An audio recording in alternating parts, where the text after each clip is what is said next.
Thank you, Madam Pro Tem. Madam Pro Tem, distinguished senators, as per your letter inviting us to appear before you today to provide a comprehensive update on the investigation into the fire incident at the Capitol, we are here pursuant to that letter. We can inform this body, this honorable body, that the investigation is ongoing. It is very far advanced, and the prosecutory arm of the Ministry of Justice, in collaboration with the Liberian National Police, is conducting a very, very comprehensive and detailed investigation. It are taking a while, but we'll try to be as meticulous as possible to ensure that justice is served. Because the matter is, part of it is in the court, and because the investigation is ongoing, there's not much we can say further on this matter. But we assure you that all is being done, and very soon, very, very soon, the investigation will be concluded, and you will see the next course of action that will be taken by the Ministry of Justice. So not to jeopardize the investigation, and statewide is really ongoing, but we can assure you that we are doing our utmost to ensure that we have gathered all the evidence, that the right people who participated through whatsoever means into that crime will be brought to justice. Thank you, Madam Pro Tem. Distinguished colleagues, the Minister of Justice has informed us that not to jeopardize the investigation, and because some of the matters in court, we cannot speak on the details to the Senate. We need to hear from few senators and make a decision on this. Senator Momo Saros, followed by Senator G. Smith. Thank you, Madam Pro Tem, and distinguished colleagues of the Liberian Senate. As chair of the National Security Committee in the Liberian Senate, I see this as a very important thing that our colleague from Bapolo spoke about, and for which the witnesses are here, including the Justice Minister, who happen to be the Attorney General of Liberia, the Police Director, and that of the Solicitor General. The Minister has spoken regarding the processes that's ongoing, court and investigation. He's very right. But I want the Minister just to give us a time frame. If it is 1 month, if it is 2 weeks, if it is 1 week, I mean, we can't just agree to say very soon is no time. Because this issue is very grave. This millions of dollar property that got damaged. We had a situation with the executive marshal some years back. We have not gotten any information or any conclusive report on executive mansion on fire incident. So it's not going to happen this time around. Under this responsible government, the perpetrator must come to book. So we want the Justice Minister and his team to give us a definite time when they will come to this office and tell us when this particular investigation will be concluded and we can start seeing some prosecution going on. Thank you, Madam Pro Tem.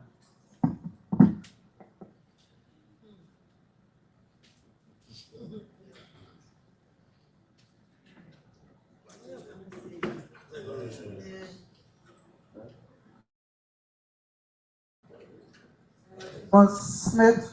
Madam Pro Tem, first let me commend the Justice Minister and his team for honoring our invitation, but I'm confused. I just want some reconciliation.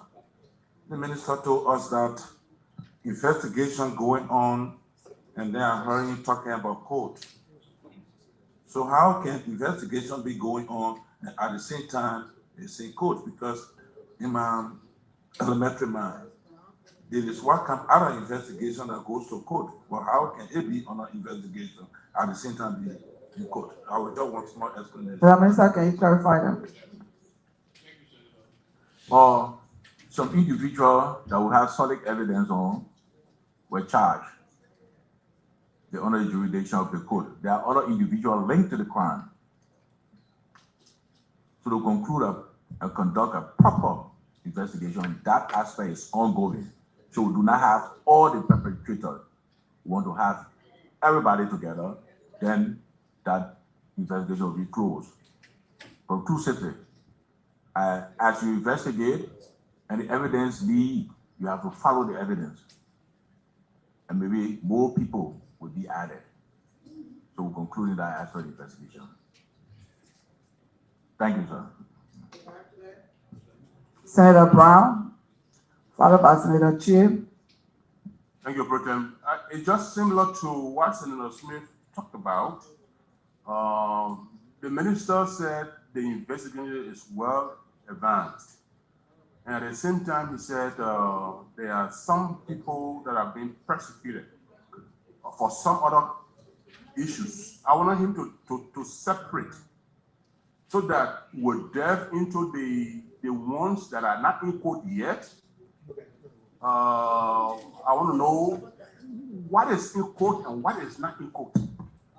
That's so that at least we'll bracket the two. Didn't you just make that clear? Thank you, Senator. Didn't you make, Minister, you want to respond to that? Yes, Pro Tem. Our investigation is an ongoing process. Some people may be apprehended and charged immediately, while investigation will be conducted to bring in others. So it's one and the same.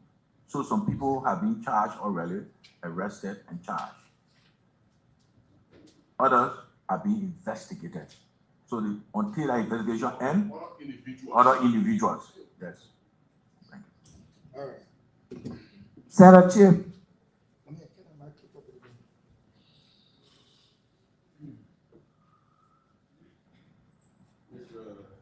Minister,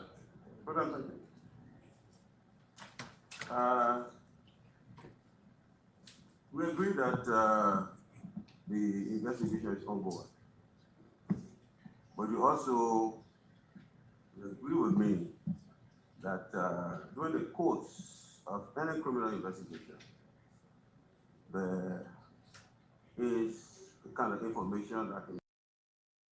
And the rehabilitation of the mansion has cost taxpayers close to a whopping $80 million, disbursed over time, where those who have really inspected the building, again, based on public information, the rehabilitation is not, to the standard of the amount that we have disbursed for that project. So the people, the Liberian people, the taxpayers are paying for the crime of a few angry people who are reacting because of their friends' disagreement with them. And this place, you're supposed to disagree. We came here not to agree. In our disagreement, we suppose.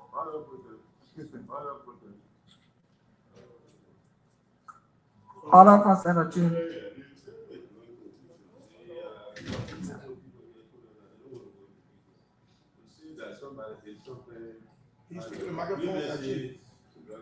Put a microphone on. The senator is drawing conclusion according to us. We say that somebody did so or might have done so out of businesses to draw the conclusion that you already know that this is a fact. This is something that has happened.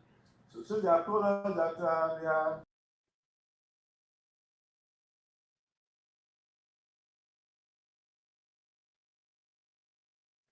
Good evening, everyone.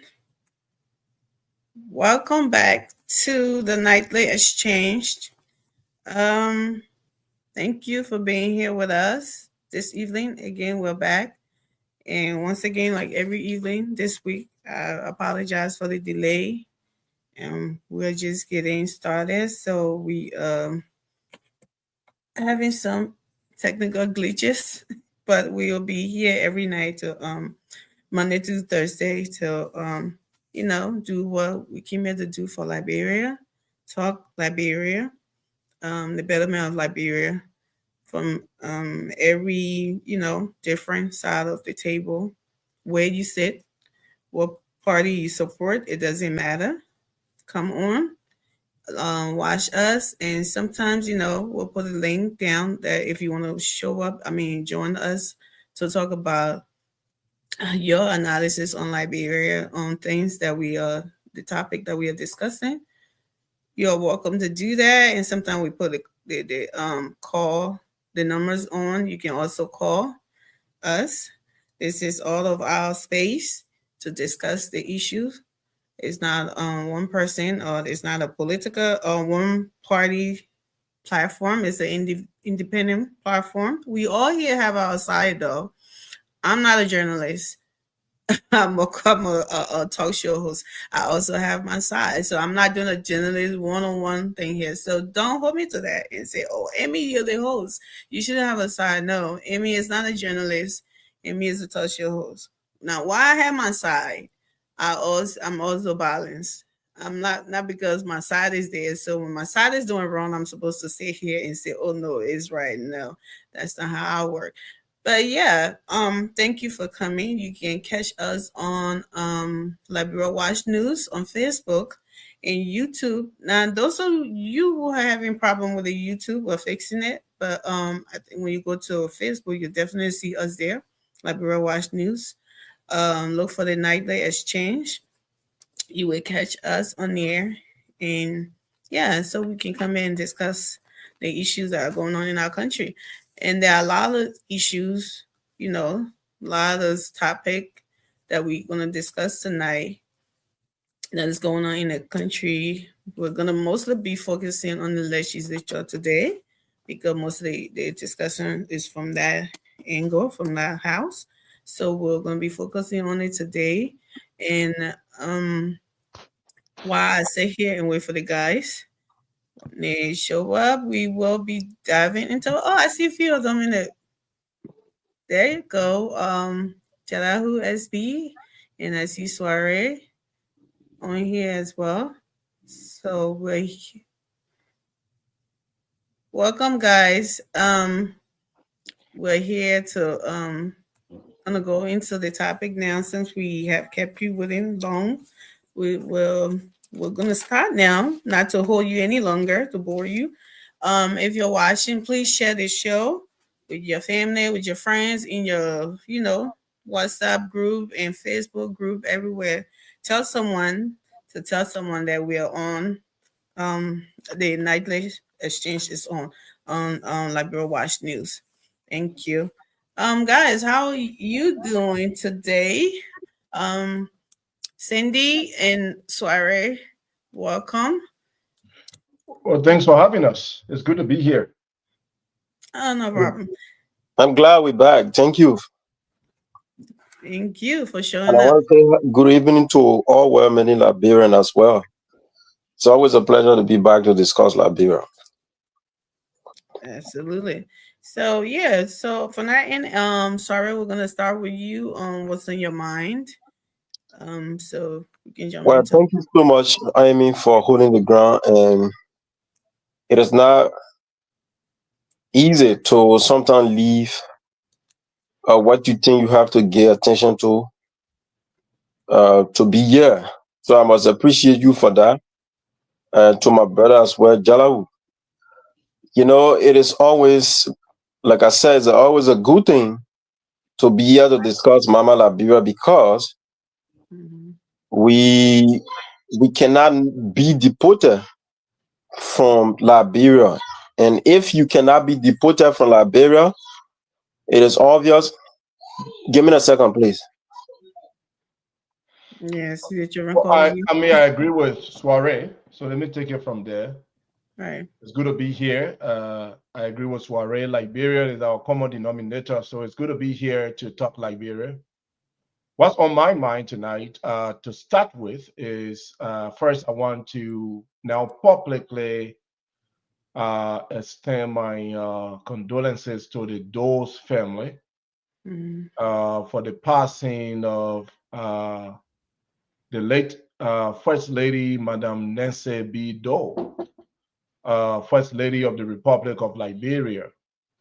So I want to send my condolences to the family. And also to the people of Liberia. She served Liberia as First Lady from the day her husband took over 1980 up to the day he was executed, 1990.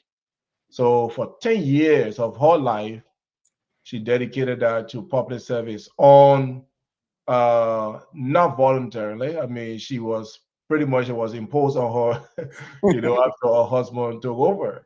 And then afterwards, she served, quietly, taking care of her family and pretty much stay out of the political light.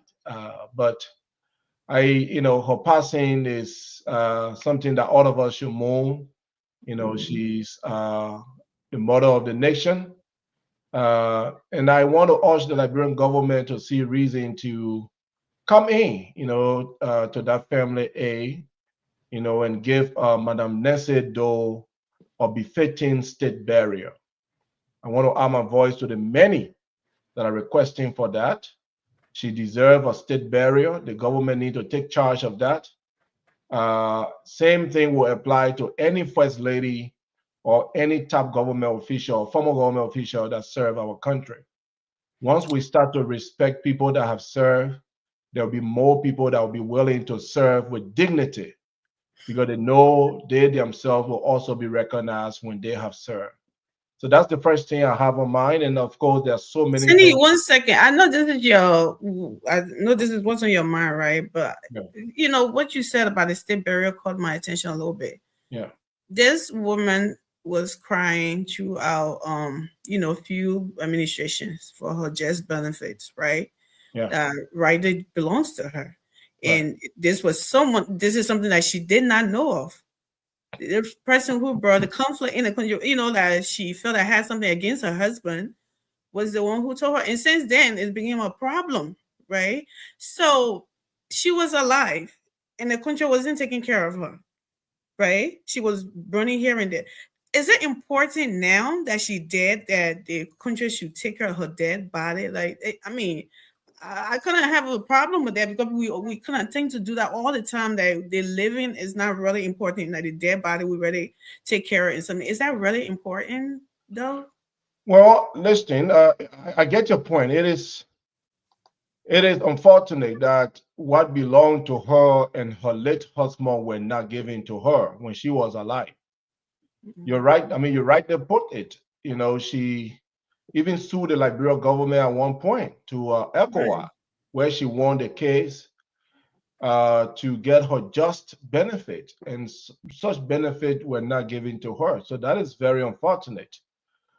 But still, I mean, let her be recognized as a state person. She was a state person. So the government don't necessarily need to spend money, but the government will actually have a body lie in state at the Capitol building. That will be an honor to her. If the government is also willing to step in and sponsor the funeral services, and I mean, in our culture where we come from, like you said, we do not usually honor the living. We tend to honor the dead. I don't think the family will reject any kind gesture that will come from the government. In fact, the family has written the government to officially inform them that their mother passed on. And they have informed the government when and where she will be buried. So the family have done the official thing, what they're supposed to do. It is now on the government to reciprocate that, to respond to the family, and to act in accordance to honor the legacy of the First Lady, Madame Nancy B. Doe. It is just the right thing to do. Okay.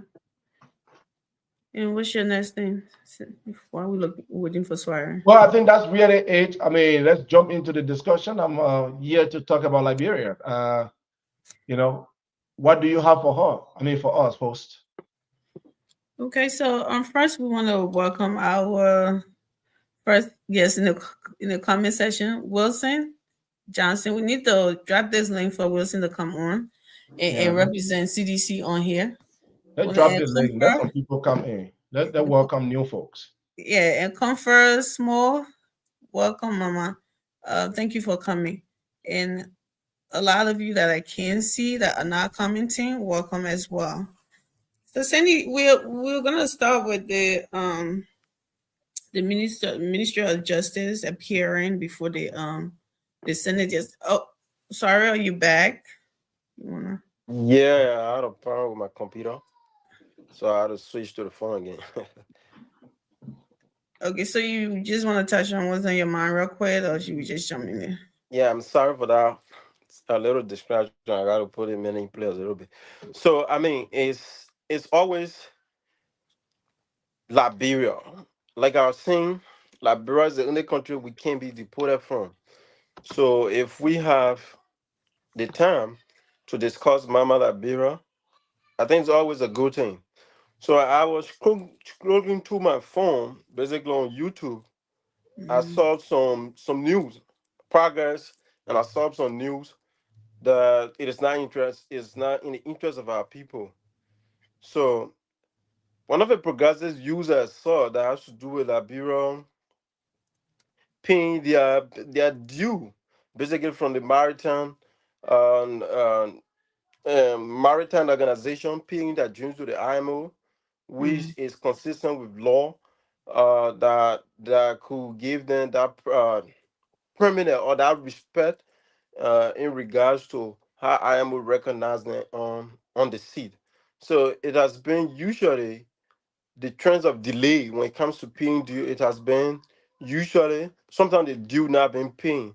So when you see the country moving on that path, you want to appreciate the government for doing that.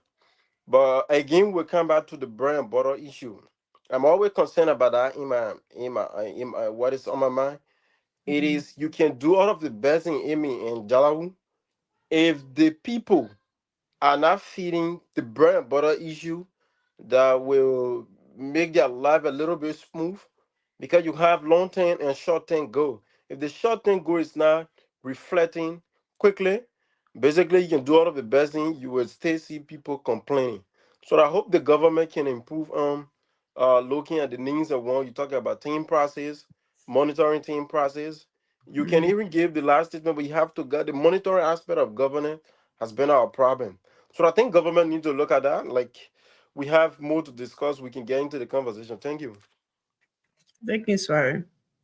So yeah, like I was saying, last week, Senator Cullen, Amara Cullen, spoke about summoning the Minister of Justice to let him know about the ongoing investigation concerning the Capitol building fire, because he said that they weren't hearing anything about it, so they wanted to know what was going on. And I think the Minister of Justice appeared at the Capitol before the Senate yesterday, and they were questioning them on these on the investigation, how far, and what's taking this so long, what's going on, and what's all of that good things.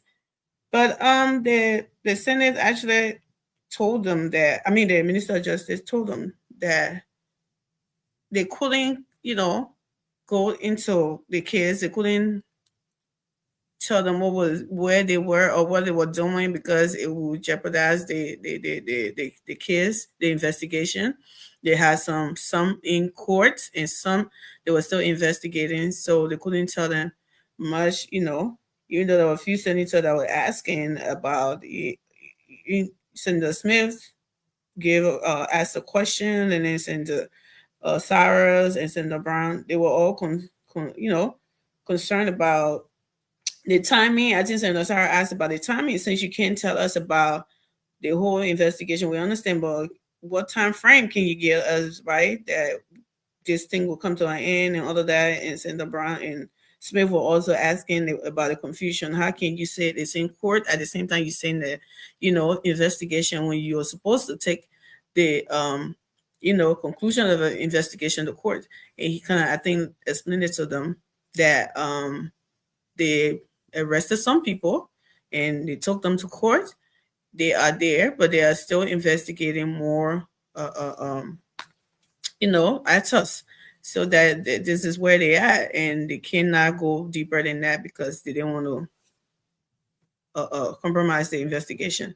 So you guys, my question to you here is that, starting from Soiree, what do you think about this? Like, why do you think that they have they've taken this long, and with the whole fire issue, and it has some people in court, and all these people that are in court, mind you, are the little people, right? So none of the big boys are there. What do you think is going on here? Thank you so much, Amy, for bringing this crucial issue up. We followed that incident, and I want to say thanks to the senator who wrote that communication to the protem to be put to call these guys to actually discuss the issue, because Liberian has been in doubt. Liberian has not been informed. So at the end of the day, the speculation, the political rhetoric will always oversee if the people are not informed. So when you talk about a crucial incident that has to do with a fire incident, then we are not informed as to what is the status. And you always hear people went for investigation, they out. People went for investigation, they out. Then there are, like you said, there are I don't want to say the low class, or there are common Liberian who was arrested. And normally, don't forget to know, there are certain things that can happen in Liberia if something of such is about to happen. And I'm not implying that those that they arrested, they were P, but the big folks are not mostly involved. They will use people to do some of these things. So at the end of the day, when in a common labyrinth, when push comes to shove, they back up those people being vindicated. So I think there's a lesson for all women in Liberian. Do not be used by politicians. What are opposition or imposition do not be used by them to do certain things. So we talk about the start of the investigation and where are we as a country? Because for our politics to have reached if the far where we can start, it can remind us of the old day, then I think something is wrong with us as people. You cannot play politics under national development, especially infrastructure. Now, at the end of the day, you want to say you are a lawyer, you are a patriot. Then we question you if you being a nationally or a Liberian. Because to go the fire of Brennan's a building that was so much invested by other foreign nations, then I think we need to question you. But we need speedy investigation, right? It has taken some time. I think I stand to be corrected 4 or 5 months when this incident occurred. I mean, we are not coming I think to almost 6 months. Almost. yeah, and we are not coming to any logical conclusion as to where we are as a country. So those that are involved, they can be brought to justice. Then I mean the Minister of Justice and all those security apparatus that are involved into the investigation, we need answers about where are we with this investigation. We cannot keep dragging one thing. When the people are anxious for certain information or certain um uh, you know certain investigation report that they want to get, you need to speed it up. There's always this saying, the security we are almost concluded. I think I heard the RG the last time talking about they almost concluded. This almost we cannot keep hearing almost. So sometimes we want to caution some of the basic proceeding, the basis of step that they have been taking, because if one thing takes long, people always speculate. And when people speculate, they have a right. Because they are not getting the right information. You can't keep telling us PG. yeah, I mean, You can't keep telling us you almost, and the almost is not, getting to the final conclusion. So I think they need to speed up. It is the right. I think it is in the authority of the Senate to do that.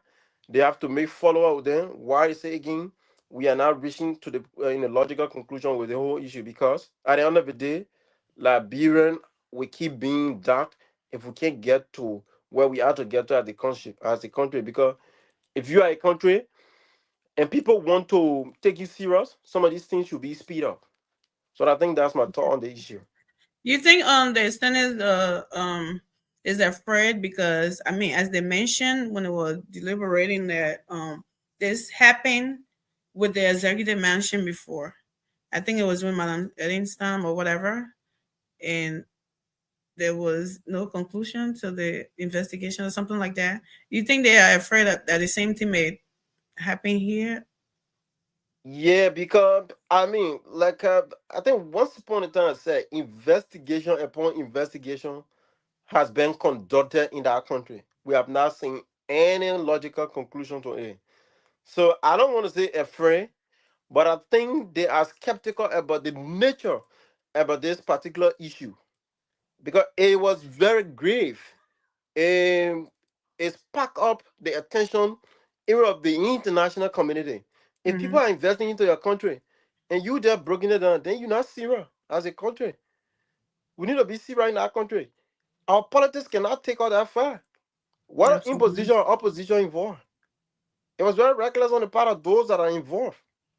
I'm not preempting. I'm not implying that those that was because there is a is in court. They might be investigated if the government of Liberia cannot prove beyond all reasonable doubt that they were the one who was involved into this particular issue by Thank showing you, the sir. necessary evidence. Because when I listen to the Minister of Justice, we're Mm-hmm. talking about the guy evident about those that are in court. So I hope their evidence is very strong to actually make them vindicated, to actually make them, eh, you know, To convict them. guilty.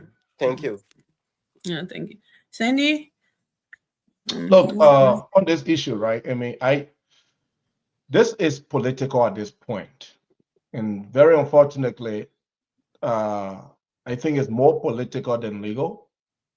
We, like Suarez said, and I hate to repeat, most of those in custody are, they, Small, the, small people. the small people, like real way, or the followers.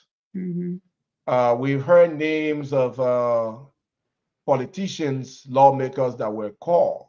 Mm-hmm. And now that a speaker has been elected, the case pretty much went low, went cold, like we say in Liberia.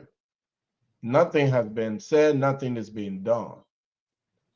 So I appreciate the Senator Amara Conan and all of those that have interest in this case to Mm-hmm. ensure that Liberia as a country gets some sort of justice, because the building that was affected is an iconic building for our country. For many years of our civil crisis, that building was untouched. Mm-hmm. And for the fact that someone, because from all indication, someone may have most Yeah. likely It set it on is. fire. Right. So for someone to do that, that is not okay. Right. So we definitely need speeded investigation. If those arrested and the names mentioned that have not been arrested are found guilty, they must face the law.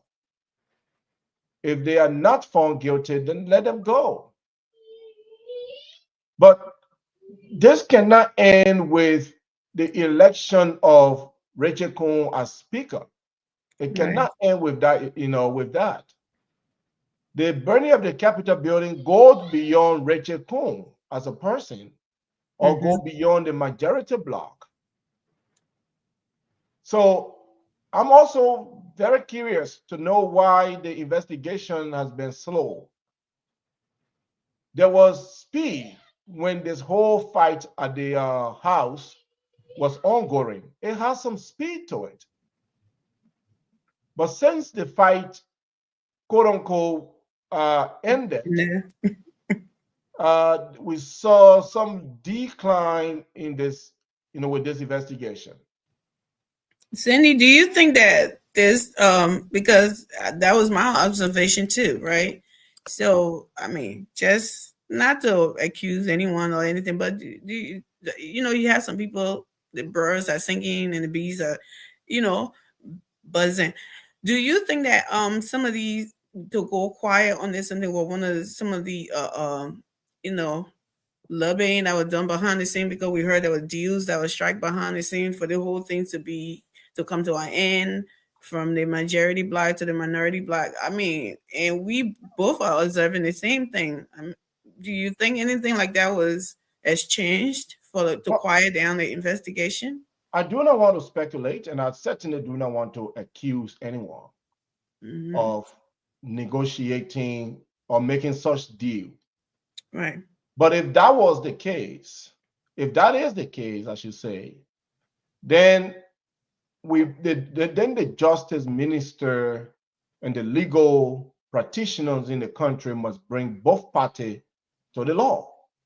The person who negotiated to be free of such terrible act and the person who agreed to such negotiation must be brought to face the law.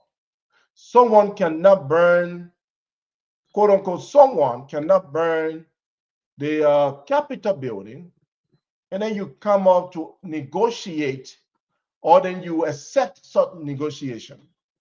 I do not believe, and I want to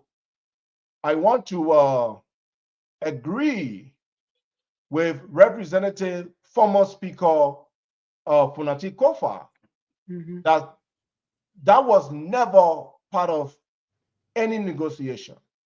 He did not negotiate for any of those people arrested to be released. He did not negotiate for the case to be, trash.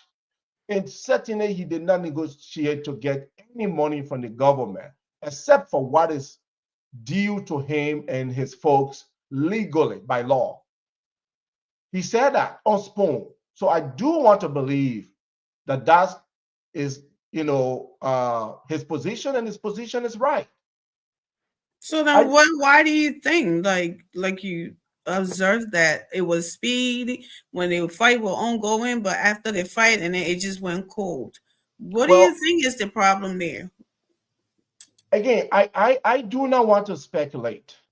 That's what But happened when scenes take long. People speculate. yeah, Let's but go with whatever that. the issue is, Mhm. whatever the issue is, I want to make sure that the Senate, now that they are on top of it, step on Mhm. it to ensure that the Liberian people get justice, because this is about the Liberian people.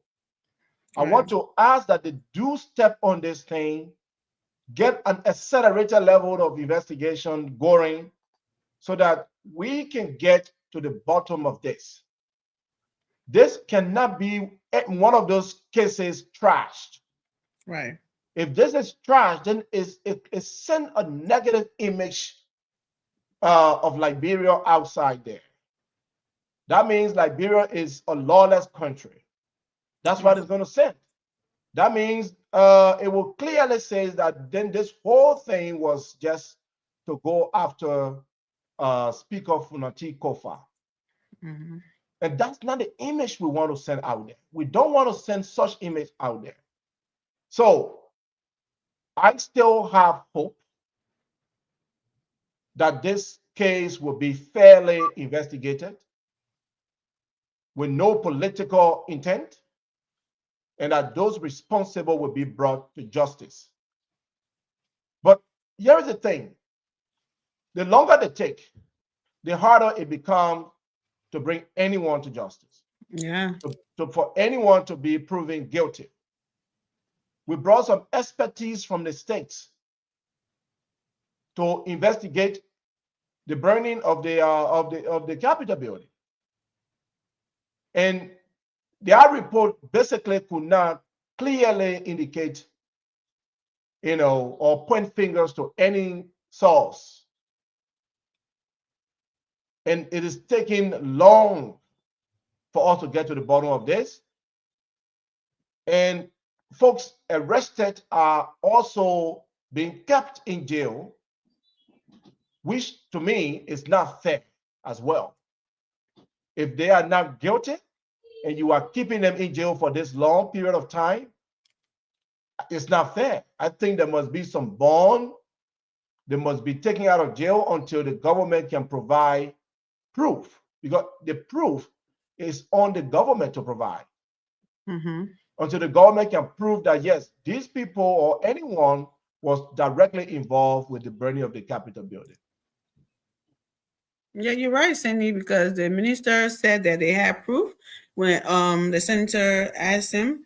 Senator Smith said that, oh, I'm confused. He said some people are in court and you say investigation are ongoing. That, he said, oh, we hate these guys who are in court. We had, evidence on them that they did, were involved with this. So that's why they are in court. So yeah, you're right. They should provide the evidence and have them, whatever, if they're guilty or not guilty, to have them released or jail, but not to hold them there. Why other people that you named, because they are up there, we are not seeing any handcuffs in prison.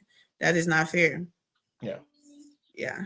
So yeah, we're gonna transition to the another case from the Capitol, this time the lower house. There was a communication today that it wasn't a communication, it was a resolution that was passed yesterday to legalize everything that the majority did during the fight, to make it legal in the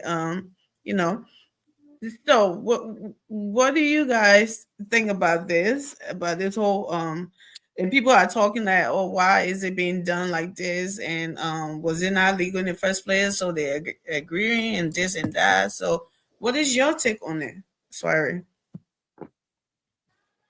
Liberia is such an interesting country, and that is why I say if we cannot sometimes take our political jargon and be honest to the discussion, we'll always retrogress the country. So yeah, there is the same majority bloc that vehemently told us that they were doing everything legal until the Supreme Court came and finally told them everything you're doing was illegal. Despite there was a communication from, but then the majority bloc here, because for me in my mind, recognizing, but then as a speaker, here British Kun, that what the Supreme Court said, they are not in agreement of, hey, the Supreme Court is in error, blah blah blah, other thing.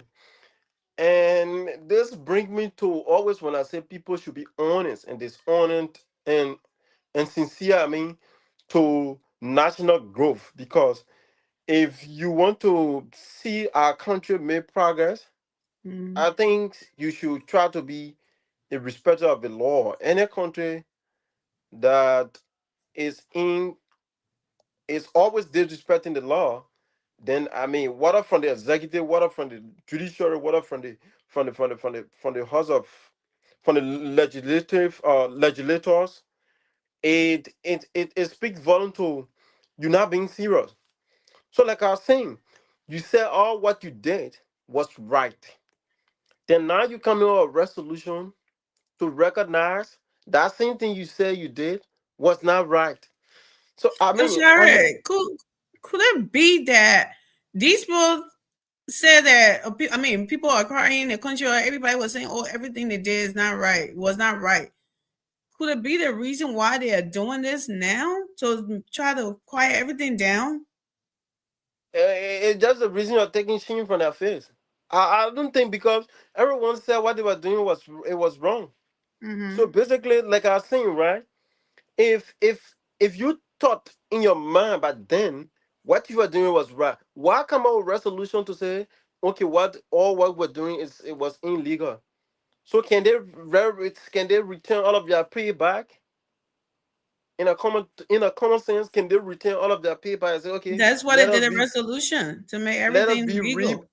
let us be repay. I mean, what's the resolution says, right? I'm not seeing it here because I'm only seeing a communication from the House of Representatives saying blah blah blah. They should, I'm not seeing detail what the communication said. It's a Maserati County District 13 Representative Jason Symbol, who was formerly part of the suspended blog lawyer to speak of Kofa, blah blah blah. But I'm not seeing detail what the communication said. So if we are saying, like I was saying, if you are saying all of the thing you did was wrong, then I mean, is there clarity tell me that you sometimes want for the country to be in revolt when it's not in your interest, or you want to maintain certain power because you want to be in a seat? That is why speaking to my mind. I might be wrong, and I'm not saying it's not about law what they're doing. Well, resolution is accepted in the house, but I'm there talking about morality and sincerity and honesty when you are a national leader, because all of the laws they caused within 6 months, we could have been doing different things. But then our country was looked at as a laughing stock because they were in disagreement with one man who they said was corrupt, or they said did something allegedly Mhm. that appeared to be corrupt, right? So, I mean, if you are a national or a national leaders and you cannot recap and you cannot sit and do critical thinking about the trickle down effect of what you're doing, it is affecting those that you serve, then we try to question your nationality or your patriotic stance as a leader. So before somebody takes certain decision, this just speaks to the volume that before I say A, I should know what would be the negative effect of A on my people, or what A has to do positively on my people. But So people sorry, cannot what think you're about that. saying is that they're just supposed to leave everything the way it is. So I mean, I'm not saying they should leave it the way it is because the Supreme Court has already ruled that what all they did was illegal. But I'm speaking about some of the negative aspect of what this thing brought to us as a country. No, they're gonna do it and they're gonna pass it because they're in majority. That is no case. That is no controversy. That is no issue. I mean, they're Right. gonna do it, and they are in majority. It will pass. The resolution will pass. That's something I sort of be discussing here. But I'm not talking about the trickle down effect, the negative trickle down effect it has on our people and as a country. So this can be an advice to every national leader or everyone who has certain disagreement. Oh, what I'm about to do, what will it do for Liberia? What are some of the benefits Liberia will gain Yeah, and Liberian as well? we still got 40 days to fast and pray for that. Yeah, so I mean, that's just the Liberia. So I mean, we hope what they're doing is it should be something.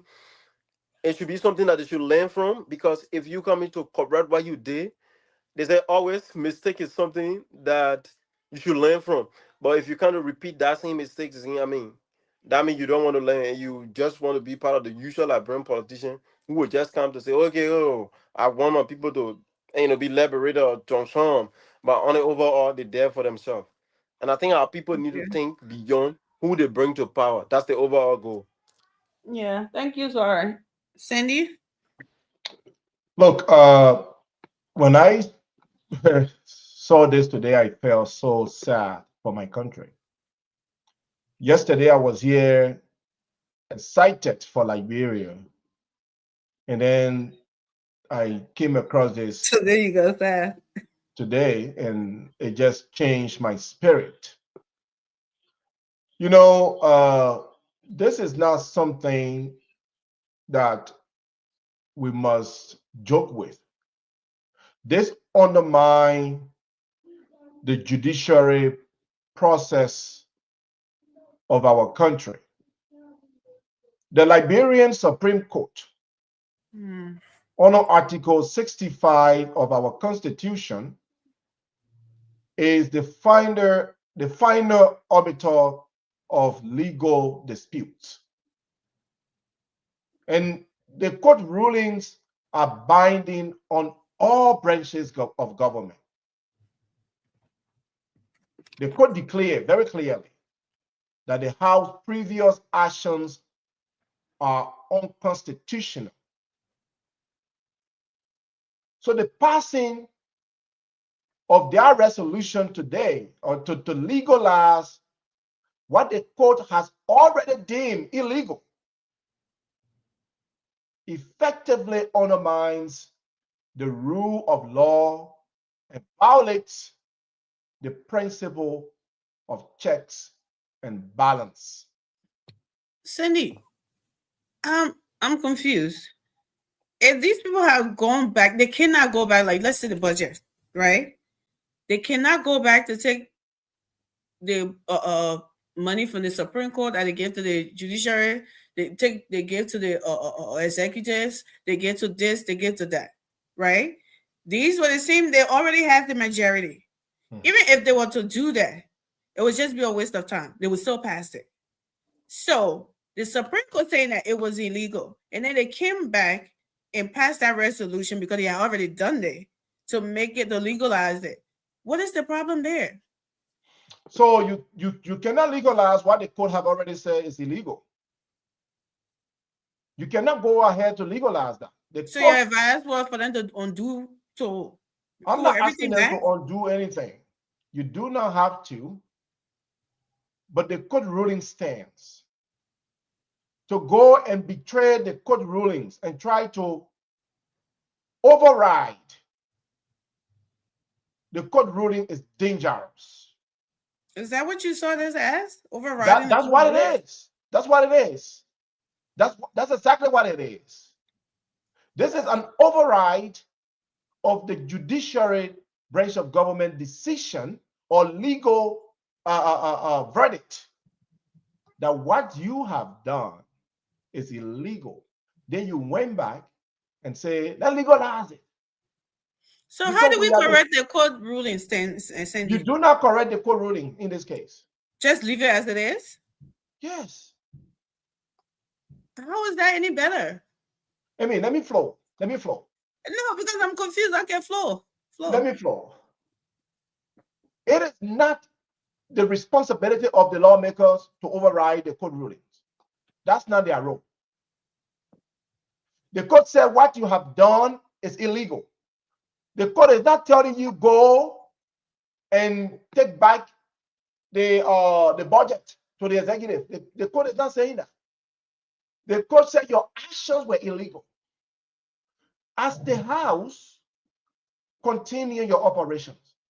But to go there and say, let's override the court verdict and legalize it, even though we are not the arbiter. We are not the arbiter of legal matters. Let's go and legalize our own actions. That's the override of the judiciary branch of government, and it is dangerous. This weakens judiciary authority, Amy. It weakens our judiciary authority. And it sets a precedent where the legislature can undo court rulings at any time. This is a precedent. Future lawmakers can just go and say, okay, you know, these people did it before.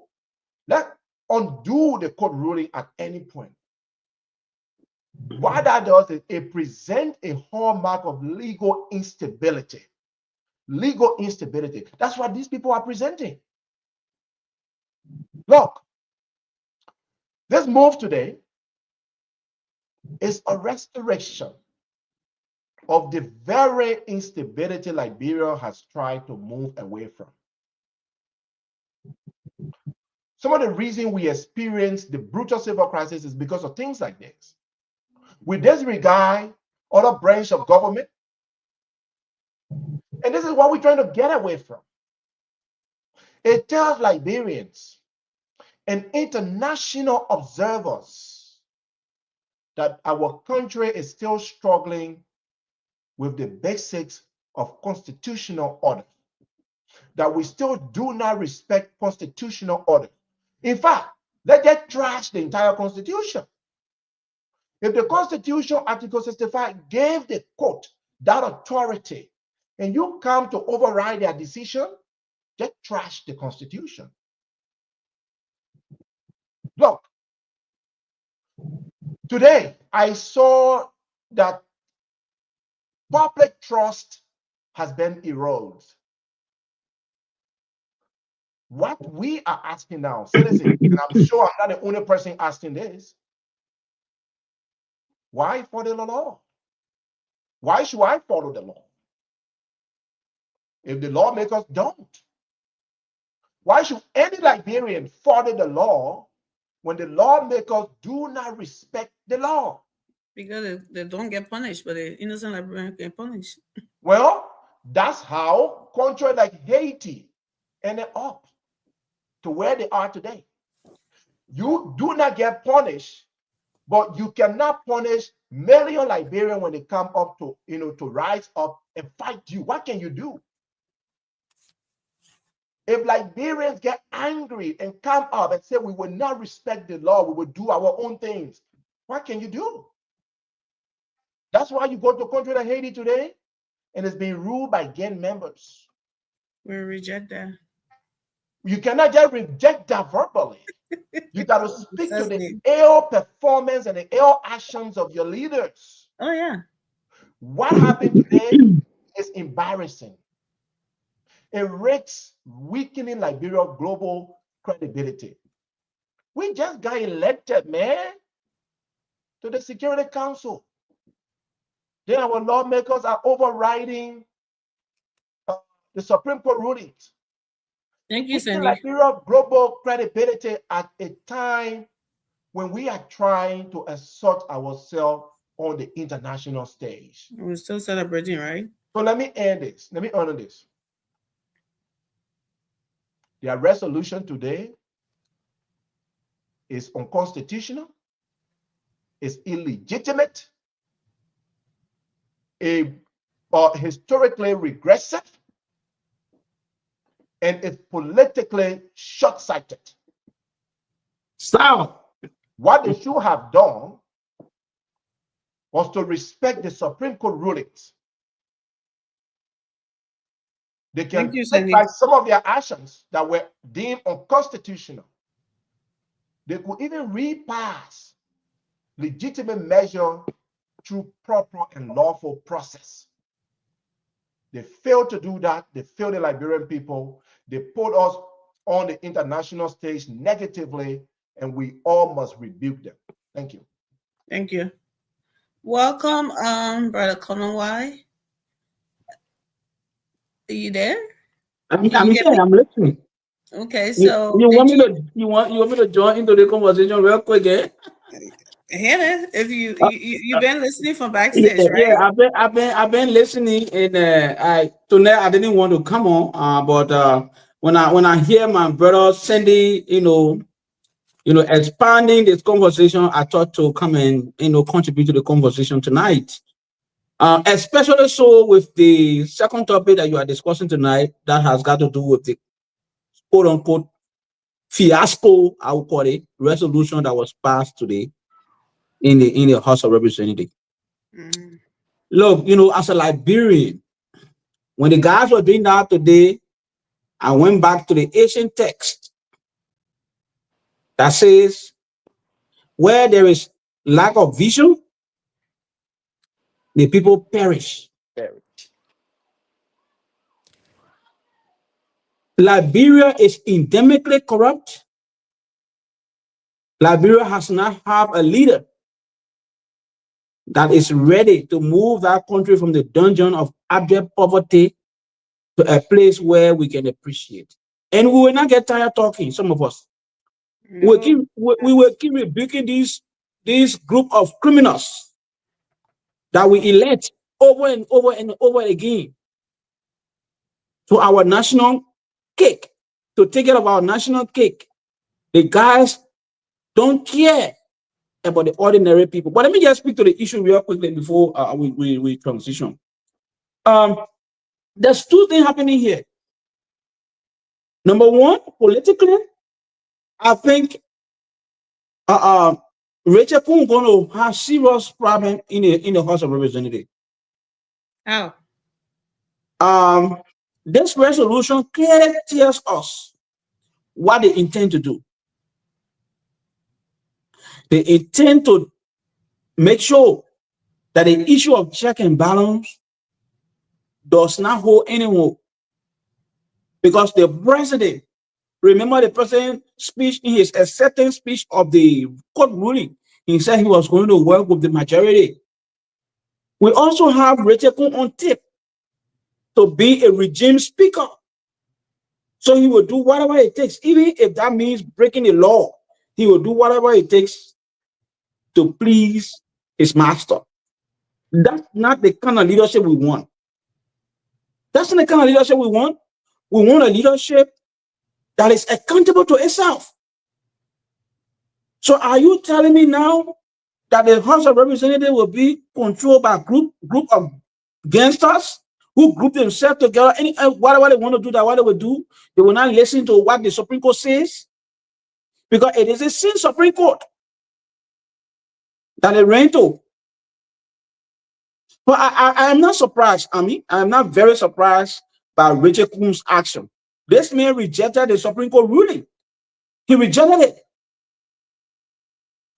So if you reject what the Supreme Court has said, do you think you come back again and do anything? The whole issue about resigning and going back to status quo, in my view, it was just to water the situation. But I can tell you for free, the situation at the level of the lower house has not finished. People are still fighting for position.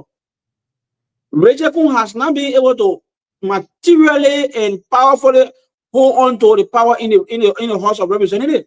That's why he continued to create this draconian relationship to break down everything that has been set up in the House of Representatives.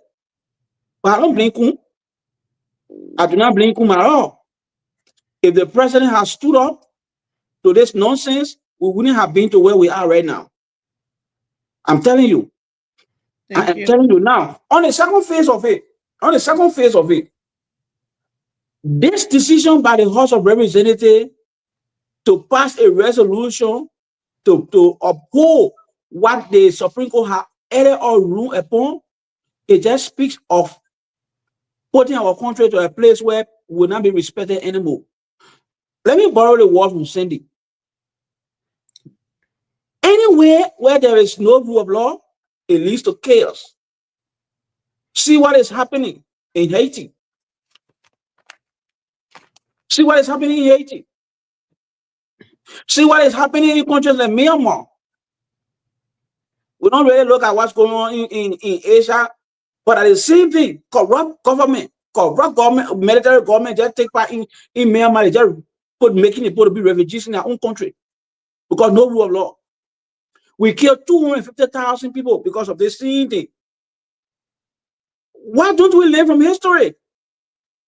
Why are we not learning from history? Thank you. Again, I will end on this by saying, my sister, let me go back to the ancient text to say, where there is lack of vision, the people perish. It will take real leaders. It will take us Liberians to change the trajectory in our country. And that will start with the executive mansion. Nobody must trust the legislature. Nobody, because they are the problem for that country.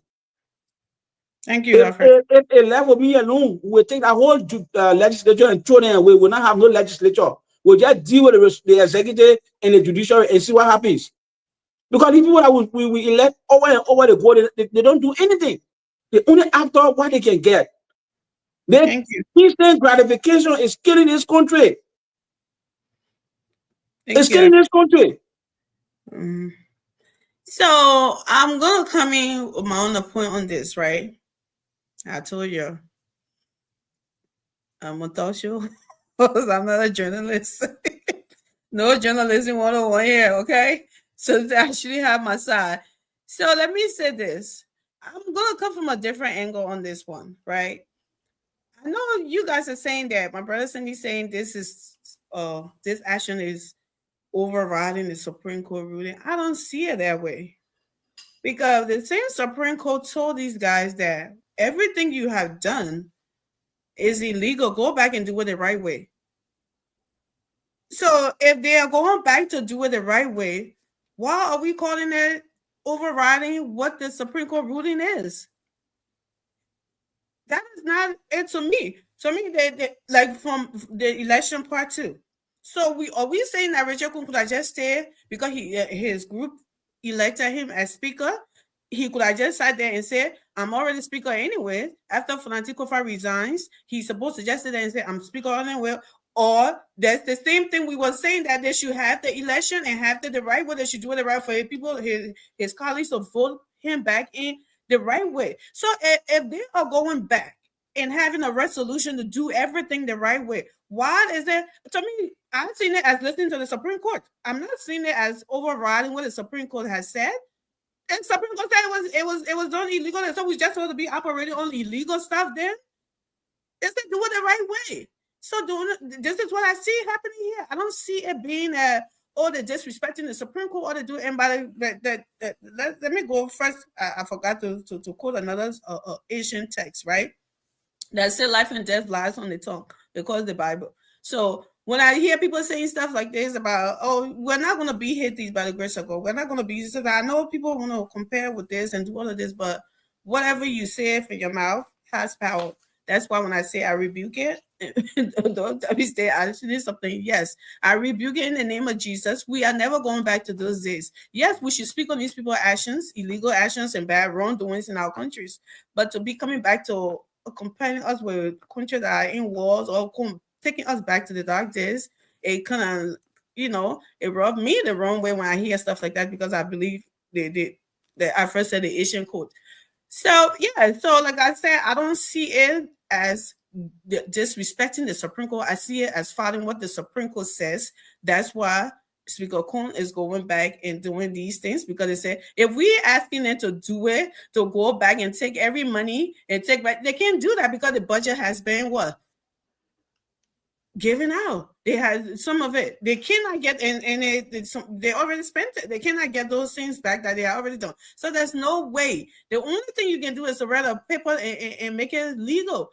And they have that right in their own, in their house. They have the right in their house to do that. The Supreme Court will not come in their house to do their house duty. So no, if the house is performing, it has nothing to do with the Supreme Court being disrespected. Let's not call it that, or let's not think that way. I mean, that's where I come from. That looking at it from a different point, I don't see it to be an overriding and anything like that. Sandy, you got 30 seconds before we bring formula in. You have children in your house, Mm-hmm. stole from you. Mm-hmm. You as the mother said, look, what your day was criminal.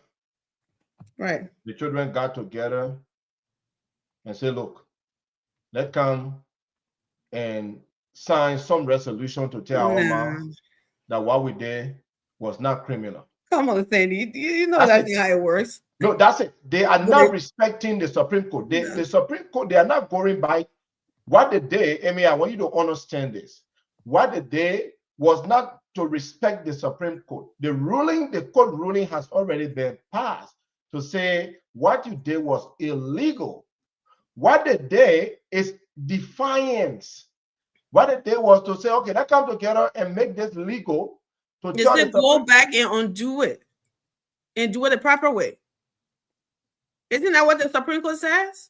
No. The Supreme Court final ruling is that what they did was illegal.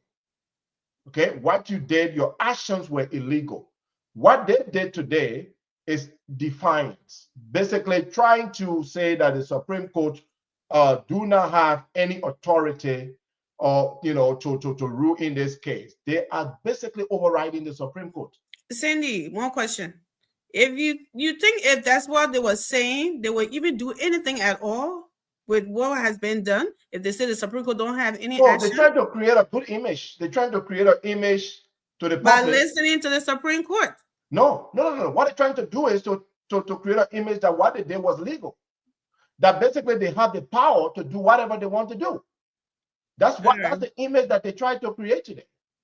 Thank you. It is not in any respect of the Supreme Court. Okay. 30 seconds after. You're muted.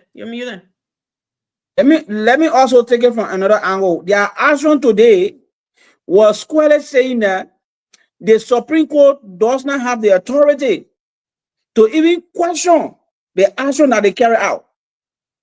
That's what they were trying to say.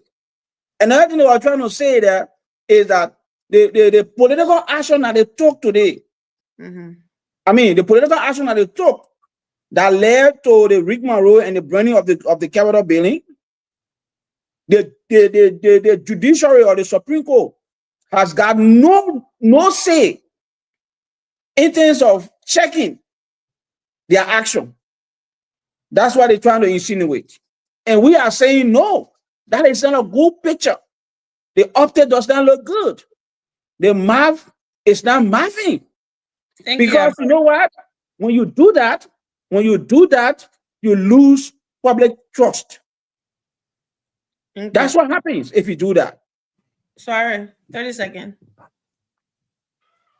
We need to be very careful. In as much as I got my disagreement with how the procedure in the past, resolutions, bill are recognized, and it is a function of the both houses. Let's get that clear. If the Senate have to concur with this guy's resolution and the president approve it, it is by law. So they will say 3 branches of government with separate function. Absolutely. The Supreme Court only there to interpret what was wrong. If the Supreme Court say it was wrong and they're going back to do it the way they want to do it by law, it is the right thing.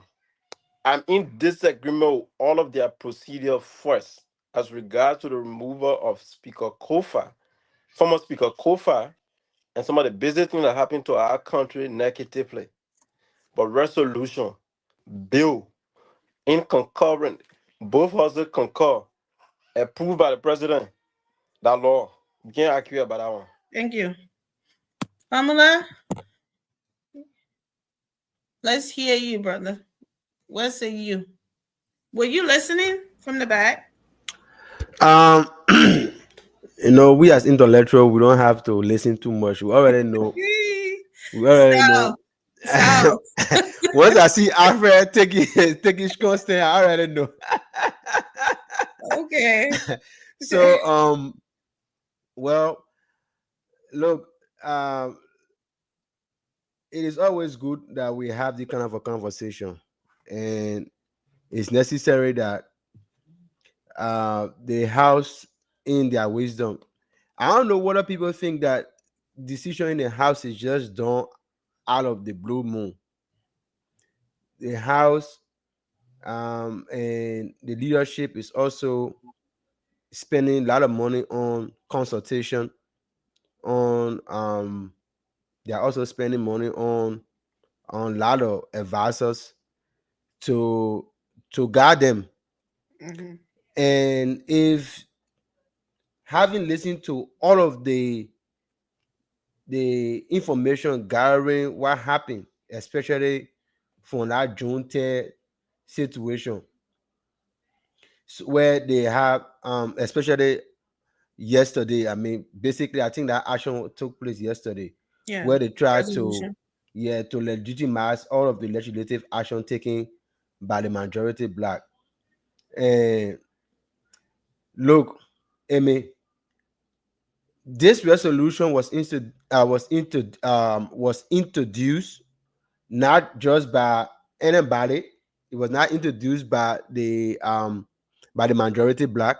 In fact, this resolution was introduced by the minority black, member of the minority black, Representative Dixon Sibo, who was suspended, and he was also a member of quote unquote Kofa's Conhen. He introduced this resolution, and it was passed unanimously. So that means they both facets of the House saw it significant. Though there were impasse in the House, yes, but the House's rule also gave the majority the right, because everything that is done in that House is done by majority. So we always say that the Supreme Court just gave an opinion. The Supreme Court interpret the law, but the House has its own standing rules. And that's the reason why many times when things happen, the Supreme Court always refer the House back to their rules. And that was the reason, and it was because of that same thing that the Supreme Court refused to even pass a definitive judgment on the first ruling, because they said they never had anything in that rule that says that the minority can compel the majority to come to session. And that was the reason why they used ultra-virus and then a brought a low pandemonium. But here's the thing that I can say that we can take from that. The Supreme Court honor Article 65 of the Liberian Constitution, which is the final arbiter of the Constitution, issues, and its decisions are binding on all branches. That's what they said. So former Solicitor General that we know, Tiao Gonglo, came up and described the resolution as a dangerous legislative outreach. I'm reading from an associate, and his response was that the court ruling who have been to redo the budget hearing process. You see some of the things that are happening. To redo? To redo, because that is his argument. He's saying now that Tiao Gongo, our learned lawyer, is now saying now that the resolution was a dangerous legislative outreach, asserting that the proper response after the Supreme Court ruling who have been to redo the budget hearing. You know what I mean? We should go back. What's the time? And redo the 2025 budget. So now I don't have any problem with his assertion. It's okay. But the resolution was passed, and now the Senate is now faced with the decision to approve or reject this measure, which will have a significant effect on the balance of power between all branches of Liberian government. So this is just a first step to make things right. In fact, let us be happy for once that they was the minority. Now they said no more minority, no more majority in the House. The House is unifying, and it was somebody who before was from the other end that said this thing for us to make this thing right, and every other thing, because everybody in our house that even all branches of government benefit from the budget. All branches of government benefited from the budget, every part, civil servant, everything. So for us to make this proper, let's pass the resolution. The resolution will pass. It's peaceful. Come on, man. Let's move to the next thing. We got a lot of Google things that are coming up in the country. Let's focus on it. Not resolution. If the Senate said no, what next we're going to do? What are we going to do? Nothing. So we're waiting for the Senate. Once it goes to the Senate approve it, they go to the president sign it, then we'll be done. We'll move to the next stage. That's why this country should be. In fact, let's go back to history. Liberia is not the only country who have had this problem. I don't know whether people think that it is only Liberia this situation happened. It happened to several other countries. That there was an impasse, but budget was passed, and then the country moved on. Resolution was passed again. The same resolution that we're talking about today, it was passed and it was approved, and the country moved on. Even the country that my brother Cindy can always talk about. Rwanda? Your country, your second country. Your country did the same thing. Make reference to one. Your country did the same thing. Which one? When? I was saying the information. I don't want to put it out yet. But your country had the same situation where they passed a resolution and concerning a budget hearing and an impasse also, and they signed a resolution. So it's not only Liberia. So let us move forward. The progress must be made. And thank God the legislature now they are working in the same direction, and they're saying now that it's time for us to move forward. Let's do the right thing. And everything is being done the right way. Let's move forward, man. No time to waste. Thank you.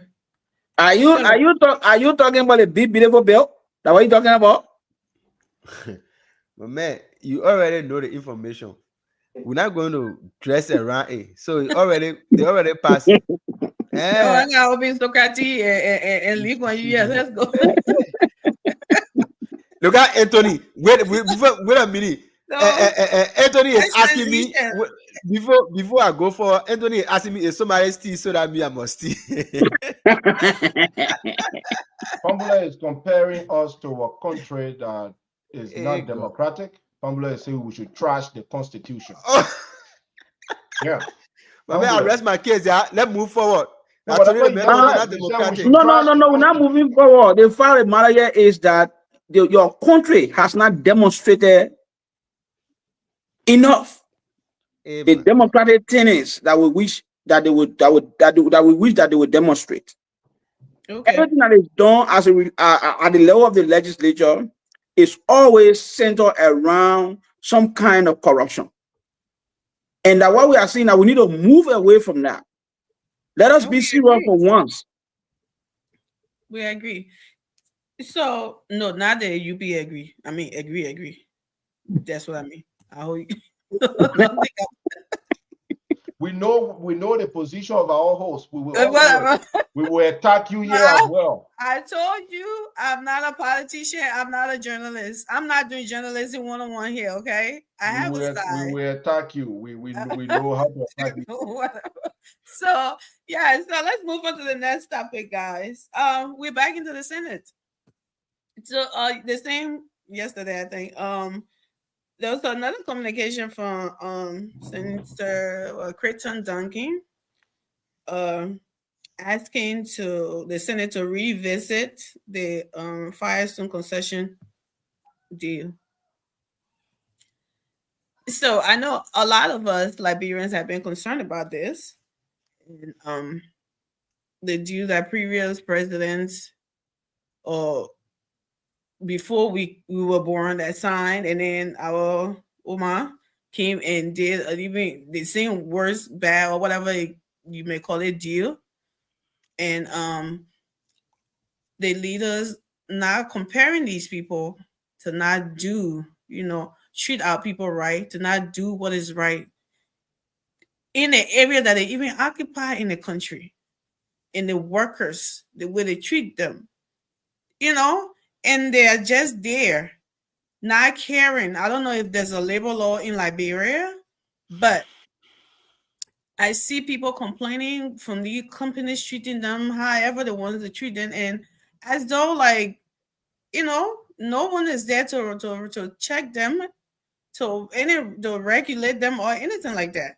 So now that the senator is saying they should revisit, are we just this is a good thing to me, but are we just let me get back to your first before we do something. What do you guys think about this communication from Senator Duncan, right? What do you agree with what he's asking the Senate to do or the House to do, whatever?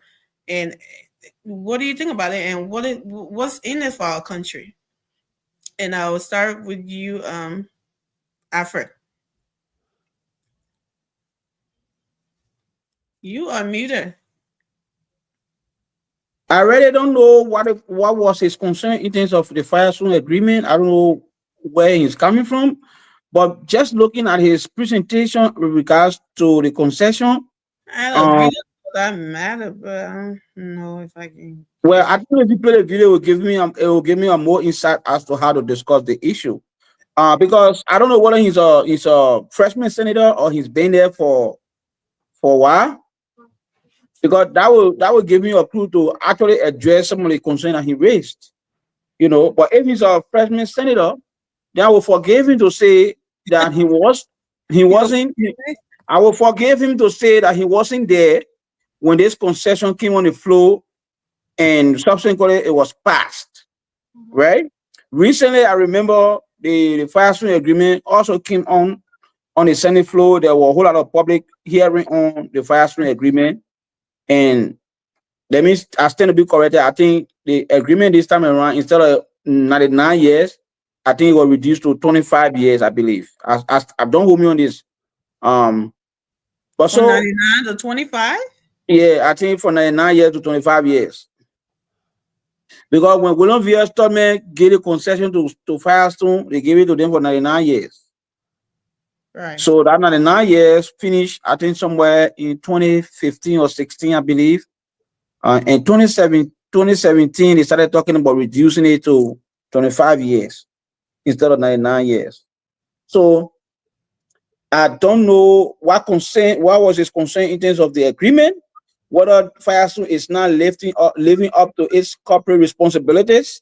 Then that would be something for us to discuss. But I really can't speak to it right now without me looking at his concern and hearing his concern that he raised in the Senate. Okay. Cindy, did you see the communication? I'm trying to send this video here, but historically, it's important to address the issue based on the history. right. Firestone was given 1 million acres in 1926. That's a lot. 1 million acres at 6 cents per acre. The blood of Jesus. Per acre. I'm sure back those days, maybe the president, William V. Tubman thought that it was a lot of money. But I'm sure there were a lot of things that influenced that decision. America's being the largest. Mm-hmm. 1 million acres. That's you're giving them an entire county pretty much to operate. Right. Liberia has the largest rubber plantation in Africa that is operated by Firestone. So the question then leaves, what are we really benefiting? There has been accusations in the past of Firestone using child laborers, or Firestone underpaying their employees. Bad labor practice, yeah. Bad labor practice. There have been several accusations. I give you a personal story. My uncle, he worked for Firestone for over 30 years. He was discharged of duty because he got blind. What? Do you know how much Firestone is paying him for retirement compensation a month? $30 US. Wow. $30 US is what Uncle Matthew Jalahu is making. His last name is my first name. I was named after his late father. So that's terrible. Horrible. That is horrible. What the Senate are asking, and I think is a good thing, is they want to address these allegations of reduced wages, loss of benefit, bad working conditions, Yeah. the inadequate compensation. We're hearing that some people are making $5 a month. That's an accusation. The Senate want to address the lack of access to essential services.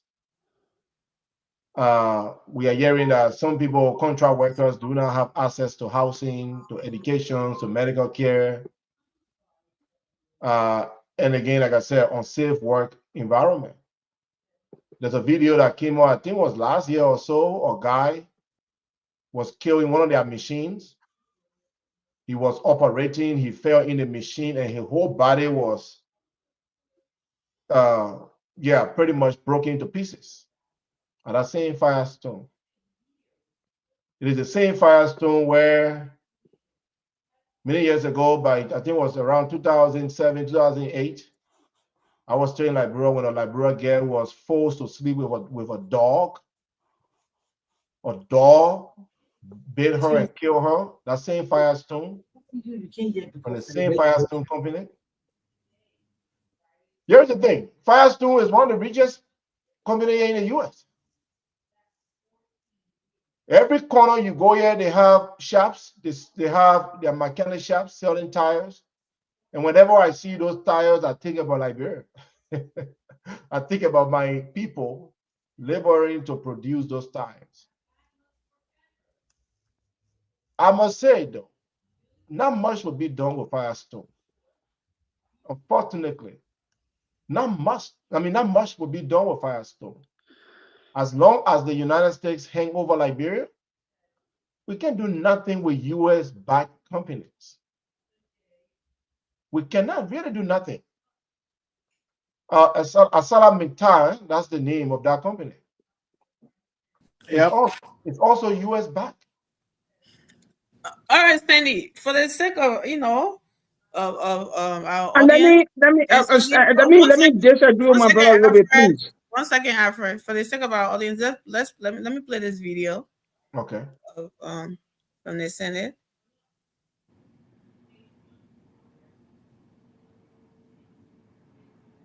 Explanatory, and I will not bore you on the details because the Secretary of the Senate took his time in reading it. I only want to say to you, my colleagues, that we all agree that the first 1 year as senator was the year of honeymoon. We used the time to get to know one another and get to get a feel of one another. In this second year, it is our intention or intent to make sure that the primary reason that we are here is to fight for the Liberian people. And this is what we are going to do continuously. We all know that Liberians are not inclusive in the exploration of our natural resources, which is a God-given right for us to benefit from. It has become a taboo that when Liberians are to participate in the resources, the journalists, press, and everyone are being used to castigate Liberians that want to participate in exploring their own resources. And that scared most of us not to participate. They allow foreigners to come with nothing in our country and leave out of here as millionaires, while we become poorer and poorer and poorer. And so I have decided, we the people of Sano have decided to fight these kind of concepts and change the mindset of our people. I also want you to understand that the law is clear, that everything under our soil belongs to the Liberian people. In the former constitution before the 1986, that constitution indicated that the government have the right to give concession. The new law, according to the framers of that constitution, knew that that was not the right thing. Liberians should be given the exclusive right. And if Liberians cannot do that, that is when others can partner with Liberia. We employ the investors, not the investors employing us. And this is the key point. I'm introducing this because it's not going to remain unsolved. Whatever the situation is, it will reach to the highest court of the land. That our resources must never, we should not be stand by watcher of our resources being exploited in this country. That will not be left undone. And so that's why I have come to appeal to you to join me in this fight. And also, Firestone and Meta Steel changing their names to Liberian Incorporation is a clear indication of malpractices and unfair practices. If they are Liberian company, that means they must have registered under the Liberian registry as Liberian company. And we all know they are not. If they are, who are the shareholders? How are Liberians benefiting? Are they evading taxes by claiming that they are Liberians company? What is the real facts on our resources being exploited right from under our feet? And so this is why I have brought it to you, so that we can begin to delve into it and make sure that our resources be ours. Thank you very much. Wow, Sandy, you can come on and wrap up on there. I'm gonna end quickly. I agree with the senator that our resources be ours, but I'm gonna still end on the same way I was ending earlier. When it comes to the companies that are backed by the United States or companies where the US have some level of interest, there is nothing much we can do. I mean, we should still raise the issue, But I don't think our leaders, and when I said nothing much we can do, I'm not saying we shouldn't go after them. I am just trying to say that the leaders do not have the ball, excuse my French, to strongly go after those people to achieve the result that we Liberians will want them to achieve. They always back up when the US step in. I'm not saying they shouldn't do it. I want them to do it. I want them to go with all power, full swing. But when the US step up to protect those entities. So, like Sandy, US, it's not like it's nothing we can do, but they are choosing not to do it because of the US. Because, well, they are choosing not to do it because of the US. This Mita company that I mentioned earlier, Estela Mita. Estela Mita, whatever I call them, Estela Mita, whatever they are Mita, doing. Do you know that here in the United States, they have their largest steel producing factory? I just discovered it last time. In the state of Louisiana, wow. They have their steel producing factory. When they are taking raw materials from other countries and then they bring it here to the United States, employing US citizens to produce the steel when they could do it in countries like Liberia.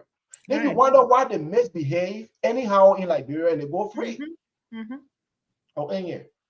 Thank you, Sandy. So, where is okay, so since we don't have Formula and Swari, we'll go to sorry, you here? George is here as well. George is here. I know, I see you, George. So your technical man in the back is just take off on the screen, right? I say your technical man in the back and get take off on the screen and put in the back. You off the screen? Yeah, the man put in the back. And I'm coming to call it me. So what are writing on my face for? Your own. That writing is not called for. I know that formula behind that writing there. So you don't want me here. Afra, you're here. You're not behind the scene. Guys, can you see Afra? Yeah, we can see Afra. Yeah, now I can see. So the point I was trying to make even before you move forward. You already made a point. No, I was disagreeing with my brother Sandy to say we can do nothing about it. Yeah, but we can do something about it. We can do something about it. It's like, let me borrow the statement from my brother Anthony the last time. Anthony said one time that in your house, when strangers enter your house, the rules that they will meet there, that what they will follow. Liberia for 177 years, we have now had a leader with vision. That's why anything can happen in Liberia. Thank you. Thank you. Let have other people make that point. Thank you. Then we'll come back with a 30-second. Formula, go ahead. Name for no go to Josh. Sorry, not here, right? The senator couldn't have put it more better than how he presented that. I strongly support any idea or any issue raised by anybody, not only the senator, that has to do with uplifting the livelihood of our people. And I can say that for a fact that this government has been one of many governments, in fact, outstanding when it comes to renegotiating better deals for our people. We saw that with what happened with the Medtech, what happened with other concessions and other things. So he was right. The honeymoon time is over. Absolutely. And this is about time now that the House of Elders, because they say what an old man see was sitting under a tree, even a young man like Anthony can even claim the tallest tree in the land, he would never see it. Why, Anthony? Anthony pleaded fifth. No comment. Go ahead. Anthony, he is not the only Anthony. I say Anthony. So the House of Elders, we expect more to come from them. and we look forward to more prudent decisions.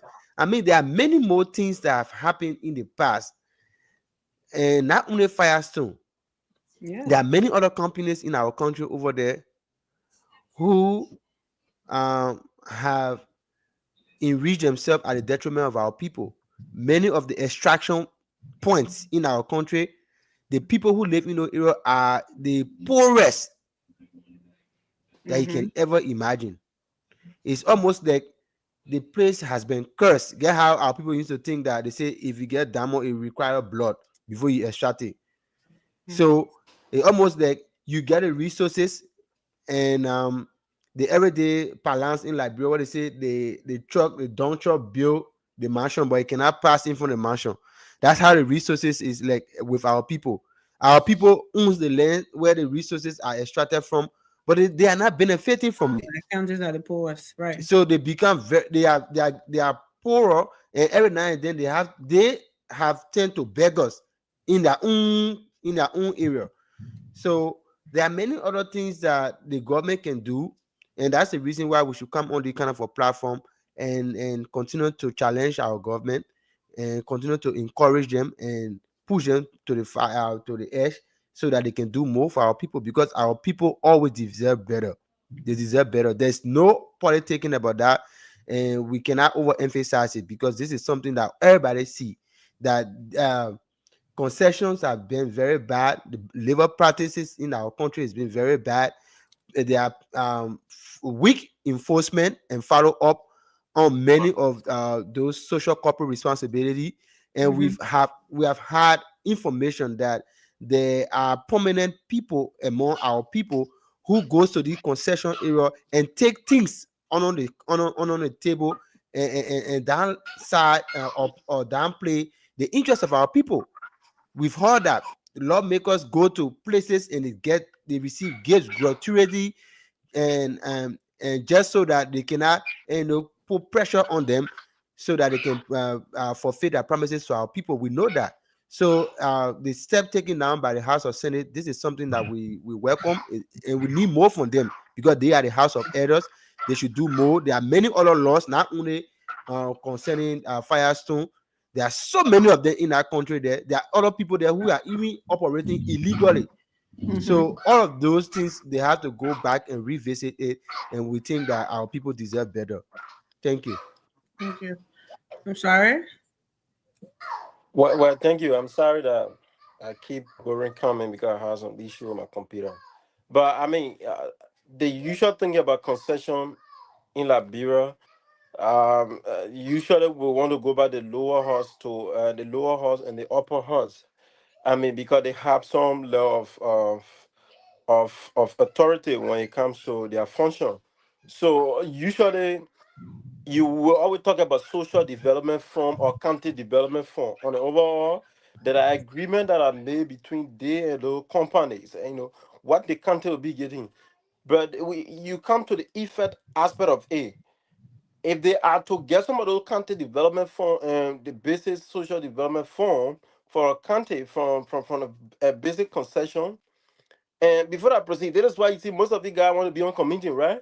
If they are on committee, raising some of those alarm, it is not basically coming with. I'm still to be corrected. I'm not saying the senator communication is not coming with any sincerity, but in most cases, if you follow Liberian politics, it is not basically because they want for those concessions to be reviewed, but because they want to get you guys at the end of the day show to the Liberian people that they are working. It is a good thing to review the concessions, whether Firestone or any company. But we talk about the choker down effect on our people. What would they get in return? So it's a good thing for the communication to be on the floor, one. But what our people will be getting, because when you go into Firestone, I'm not telling you they say, when you go to these areas, then you see places that But people live. sorry, that's what the senator said. All that he named, all of those things to Now, revisit and stuff. All right, so sorry, it's gonna cut up right now. George, go So ahead. thank you guys, and I will come from a very different angle, and this is my view, and solely my view, not the view of this station or view of anyone else but me. And I think Liberians will have to sit down, right, and think strategically. What do we want for our country? Because I think most times there's just a hasty thing when somebody wants to be relevant, like Dillon, he will come out and say, this thing is this. They will cause all the noise and everybody will, oh yeah, that will for you. Then slowly they get rich and then they move on the scene. Then they go sit down. Just like Dillon now. Dillon is spraying money on people because he was broke. So he said all these outrageous things and people were cheering. And that's what I think our senator is doing again. People will cheer, and then slowly they get rich, they get the money they want, they leave the scene and they go. And then leave Liberia high and dry. Here's the thing, guys. We must be able to figure out a balance between somebody who brings their hard-earned money to Liberia to invest and what we can get of that investment the person is bringing. We all here, we will bash the concessionaires, we say all sort of things. Let's listen. The resources are under the ground. Our government that we trust, we said this is our government. The people that's in our Senate that are talking all that blah, blah, blah, blah, blah. Come on, LPRC that will get, that we're running. Come on, Freeport, they can submit money to our budget. You think if government say, okay, we're coming to do money company, you think we'll get far from there? They're not also coming again. They're not also sitting down at LTA. They're not also sitting down at Freeport or at LPRC.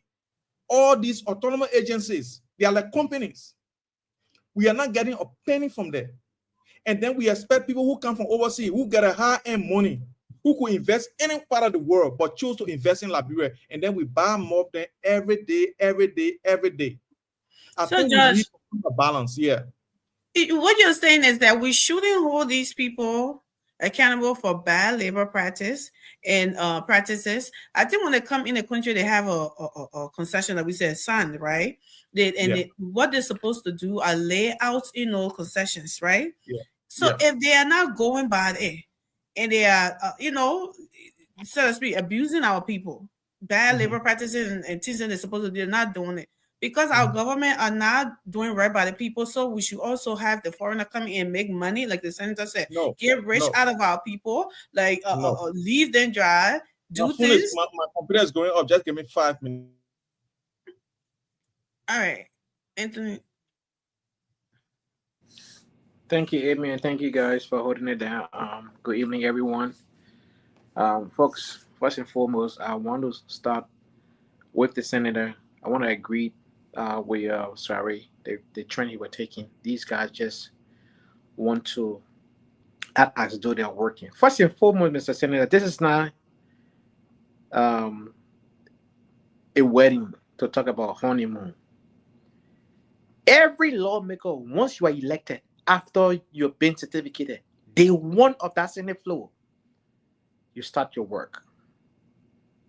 The first thing, what drove you to want to be a senator?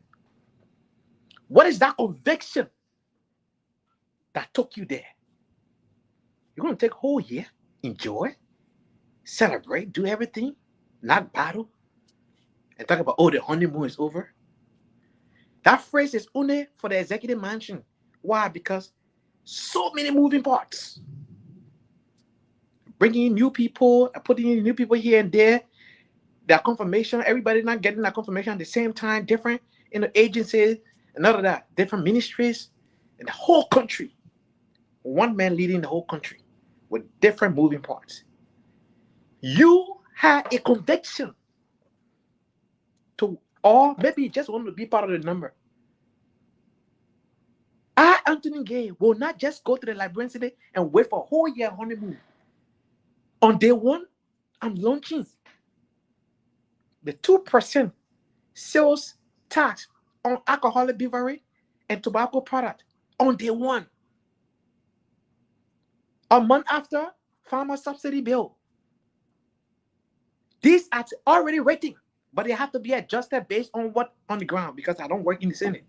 But I already have a draft of 3 national legislation. 3. What I expected of the senator today, and why they keep holding that microphone in the hand. Somebody has to do some work. Down. Yeah. No, that microphone, they have to adjust. They have to adjust it so that when you stand, you speak. You don't have to hold it in your hand. I mean, where y'all see that happening? Except for like, doesn't look when good they can hold the microphone up. Mhm. In any other country, they will not hold that microphone up because the sound people back there adjust the sound. And that's what they don't do for JMB. Every time JMB mount a podium, because he's older, they need to increase his volume on the microphone. Just so you don't scream itself. So you speak slowly, your voice echo through the thingy. A sound system, come on. Right?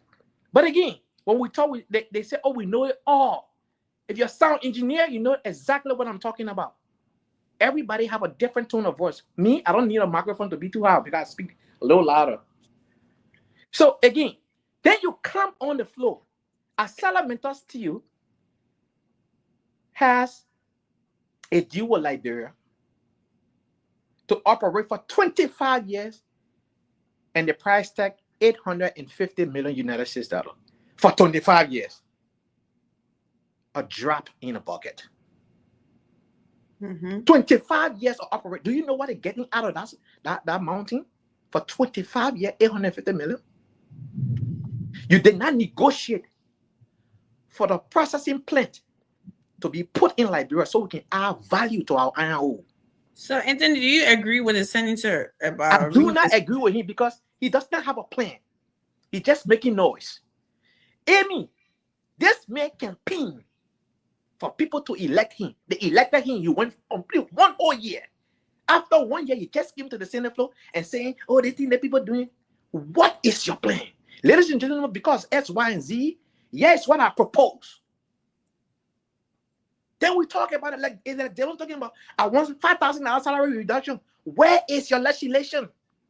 We are looking for this legislation to see what or not we can add to what you already have. What is it? I want to see the paper legislation. What is in it for the Liberian people? These guys, look, the government, the national government and our Liberian legislature are the problem of the poverty rate in Liberia. The national government and the legislature are the sole reason why our people are struggling. Because the way they govern themselves to get us this non-security, non-article voting right security council seat or non-permanent security council seat, if they can govern us together and work together in the interest of the Liberian people, Amy, think about it.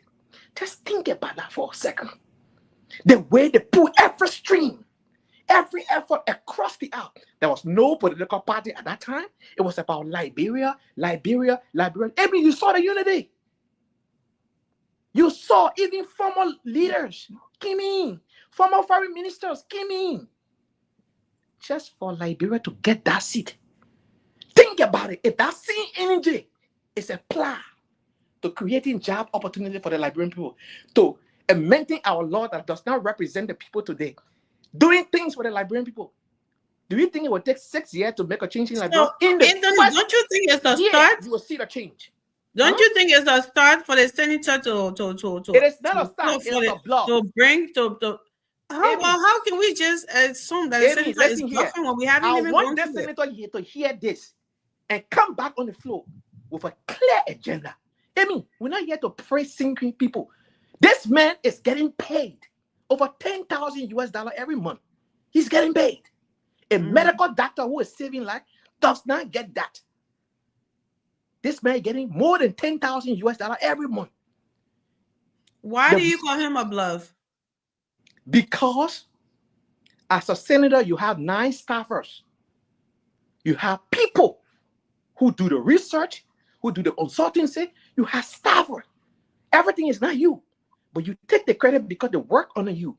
Your job is to work in the interest of the Liberian people. At the end of the day, Amy, they may have taken pay for over a year and a half, right? And he said the honeymoon was over. No, the honeymoon was over the day you received the certificate. The business started. Amy, what is that man conviction? What took him there? What was that burning desire that took him to the Liberian Senate? What was it? Thank you. I'm sick or tired of this guy doing this to the library. They are so wicked. Yes, I want to be on the record. They are wicked. Or ignorance is playing a role here because they may not know what they're doing. They may not know what they're doing. Let me just conclude. So what, like I was saying, you know, I was asking you a question, George. Yeah, you did. Because you said that these companies come with their money and the government is not doing it, it's not reporting it. So that's what I was asking. So is it okay because they come in with their money? Do you know how much money they're getting out of Liberia instead? And because of that, people should just go on any condition and nobody should talk about it? No. So here's the thing, Amy. I am just trying to tell us to look on a holistic, you know, scheme of things, right? And to figure out that why if we say, okay, Firestone go, Liberian government will run the company. Why if we say, as a matter go, government will run we nationalize all the concessions. I'm trying to tell you, it's going to be worse. I am not here backing anybody who is mistreating our people. No, our people deserve to be treated properly and honor our laws. We got minister who is looking at only labor in our country, looking at the labor market, who's ought to get statistics or everything, who's ought to get everything to a fingertip. He's not doing it. That's true. So just can you imagine small people, like 5 million people? Small people, like 5 million people.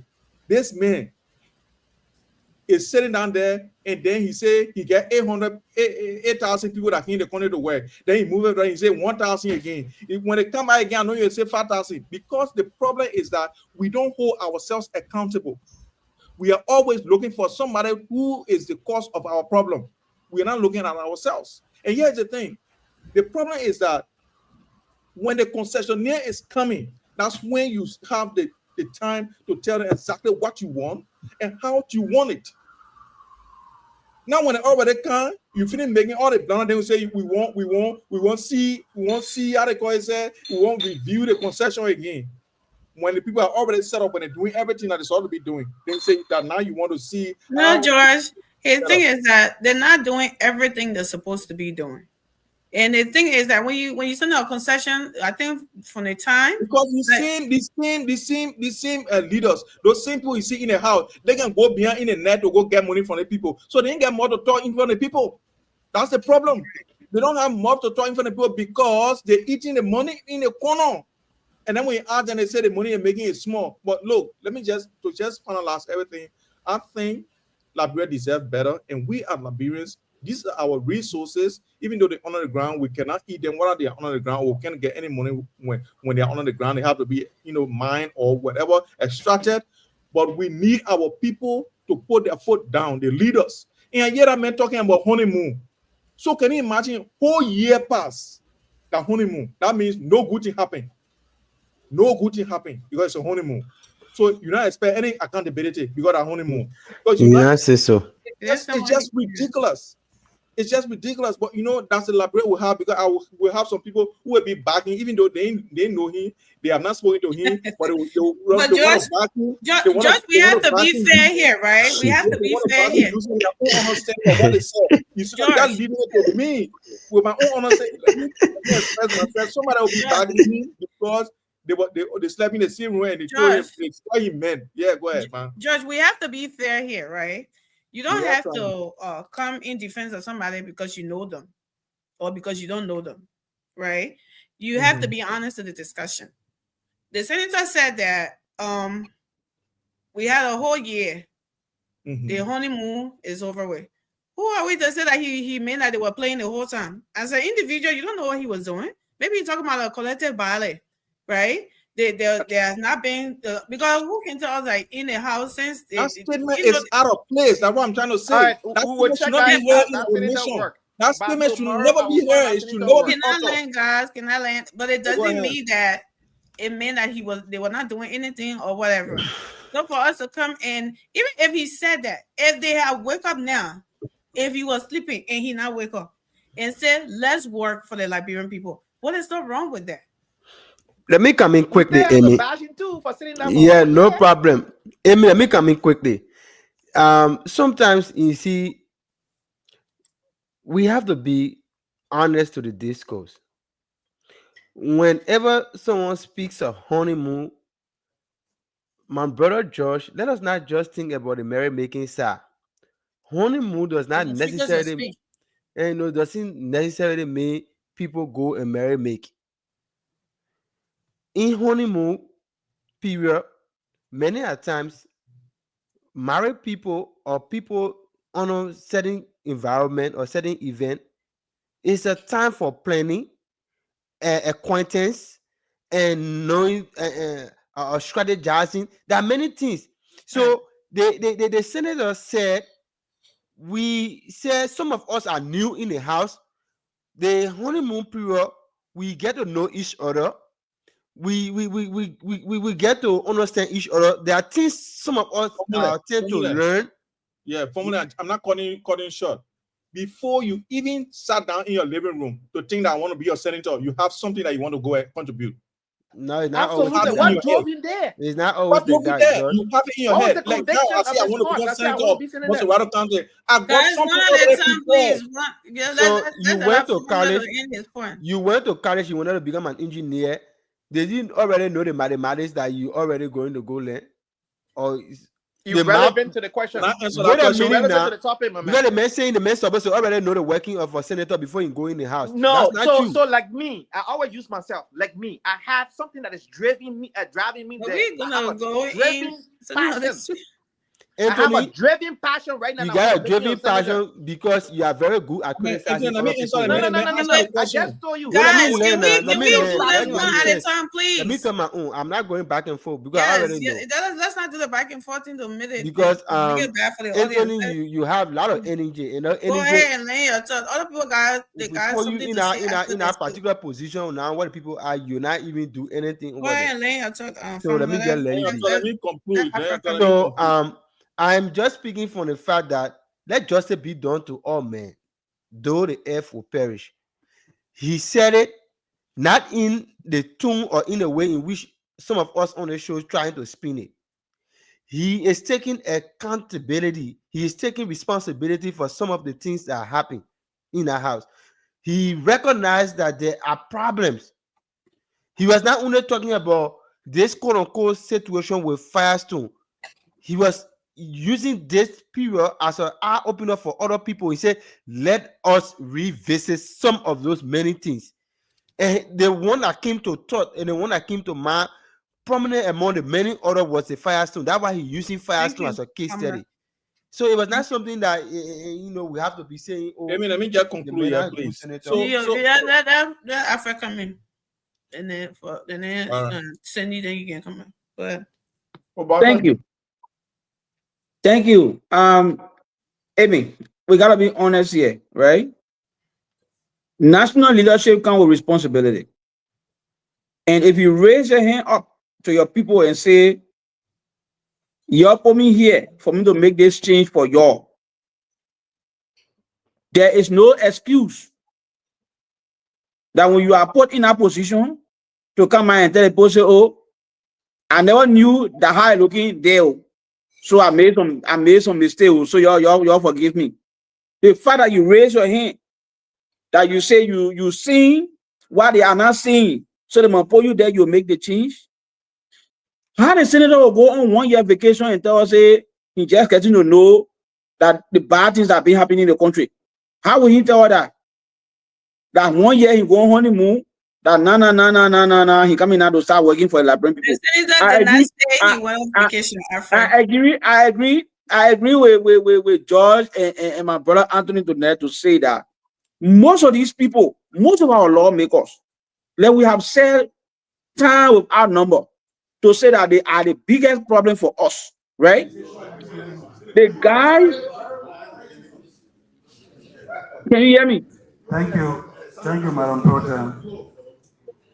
The communication just read. Yeah, listen to Senator one more time. Self-explanatory. We can see you. And I will not bore You can see you No, we more can see. details because the Secretary The of the video is not Senate coming through. took his time in reading it. Technical I only glitches. want to say to you, my colleagues, that we all agree But you can hear him, right? that Yeah. the first 1 year as senator was the year of honeymoon. We use 1 year that the first 1 year for you, my colleagues, that we all agree that the first 1 year as senator was the year of honeymoon. We used the time to get to know one another and get to get a feel of one another.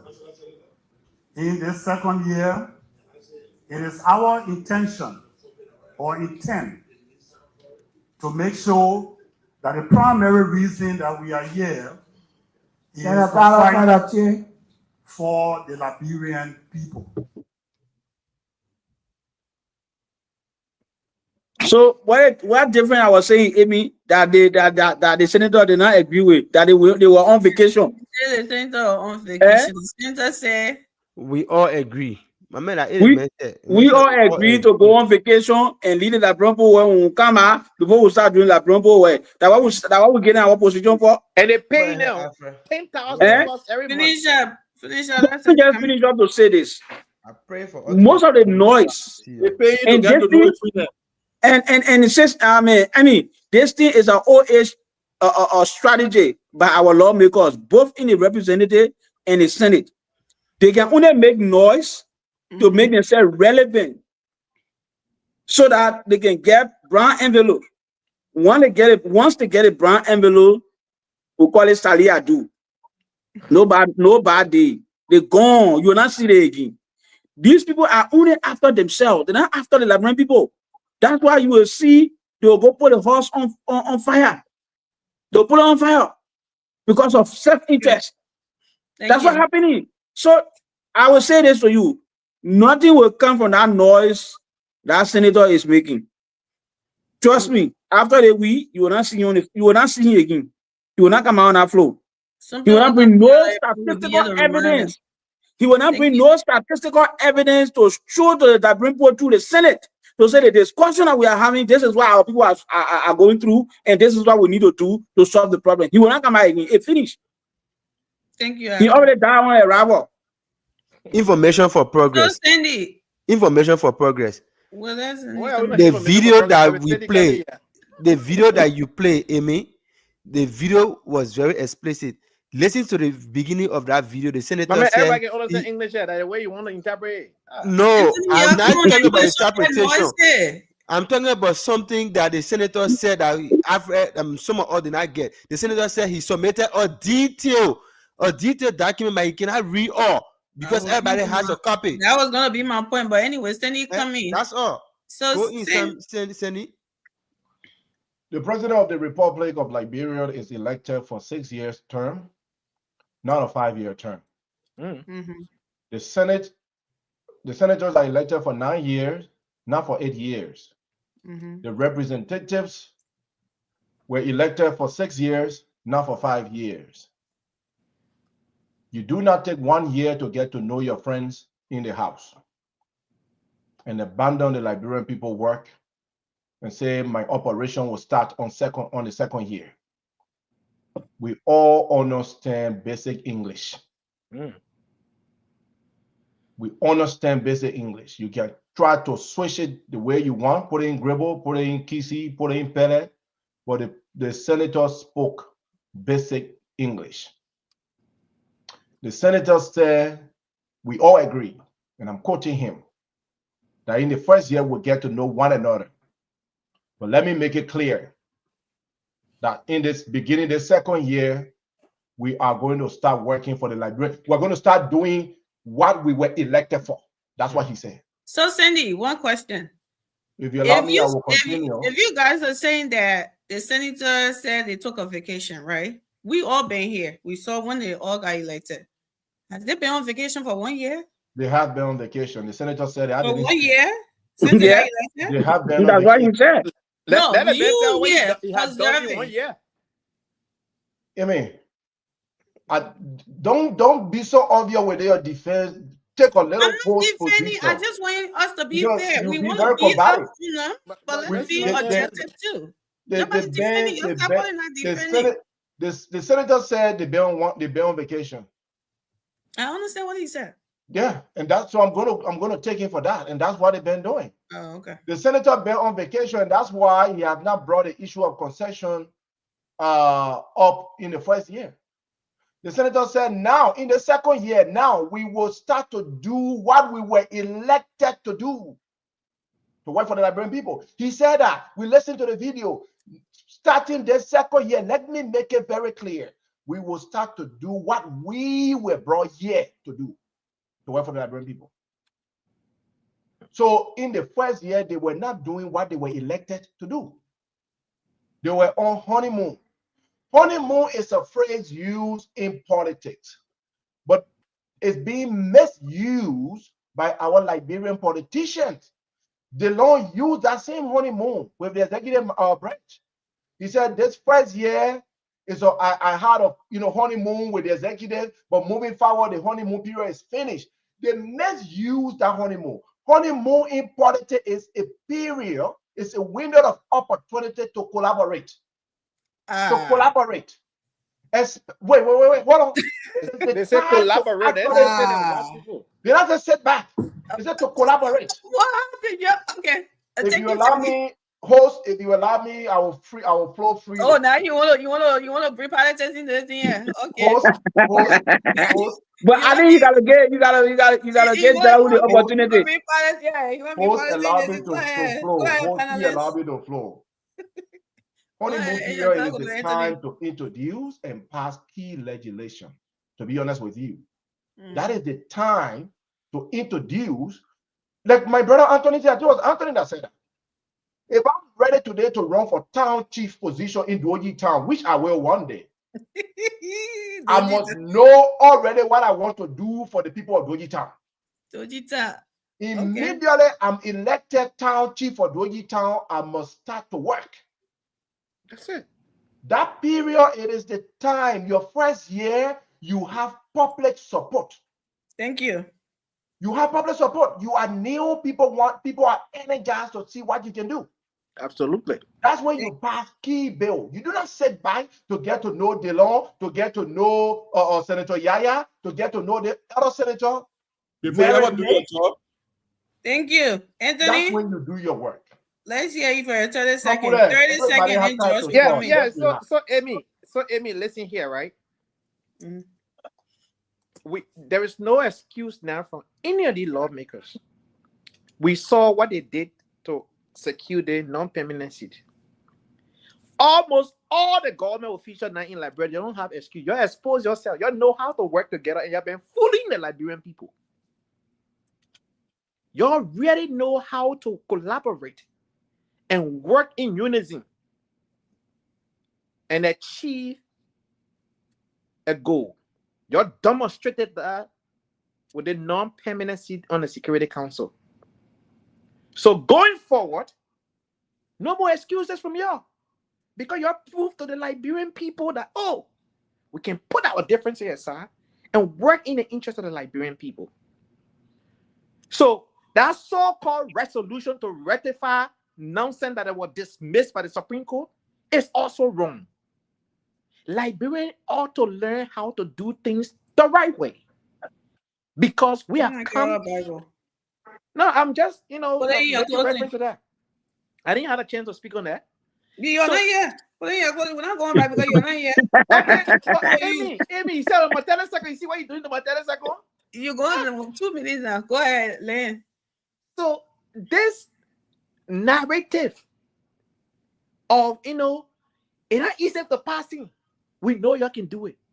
The poverty in Liberia is a man-made poverty, because given the natural resources across our land in Liberia, with the population that we have, we should be doing exploit, because Liberia, we are only 5 million, less than 6 million people.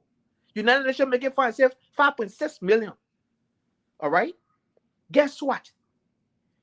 A Salameto steel, Firestone can put a factory in Liberia. You cannot make car tire without the real raw material of rubber. If you use any artificial material, the tire have problem. They have tried. That's why rubber stay valuable today in the world. Because they have tried, synthetic rubber and all of that stuff, and the tire was not performing well. So they still need real raw rubber.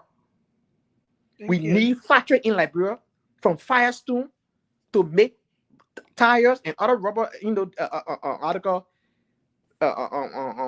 materials. And we also need a Salamental Steel to have a plant in Liberia. The 500 people they can hire, Maybe they can will hire have now to 2,000. revisit. Huh?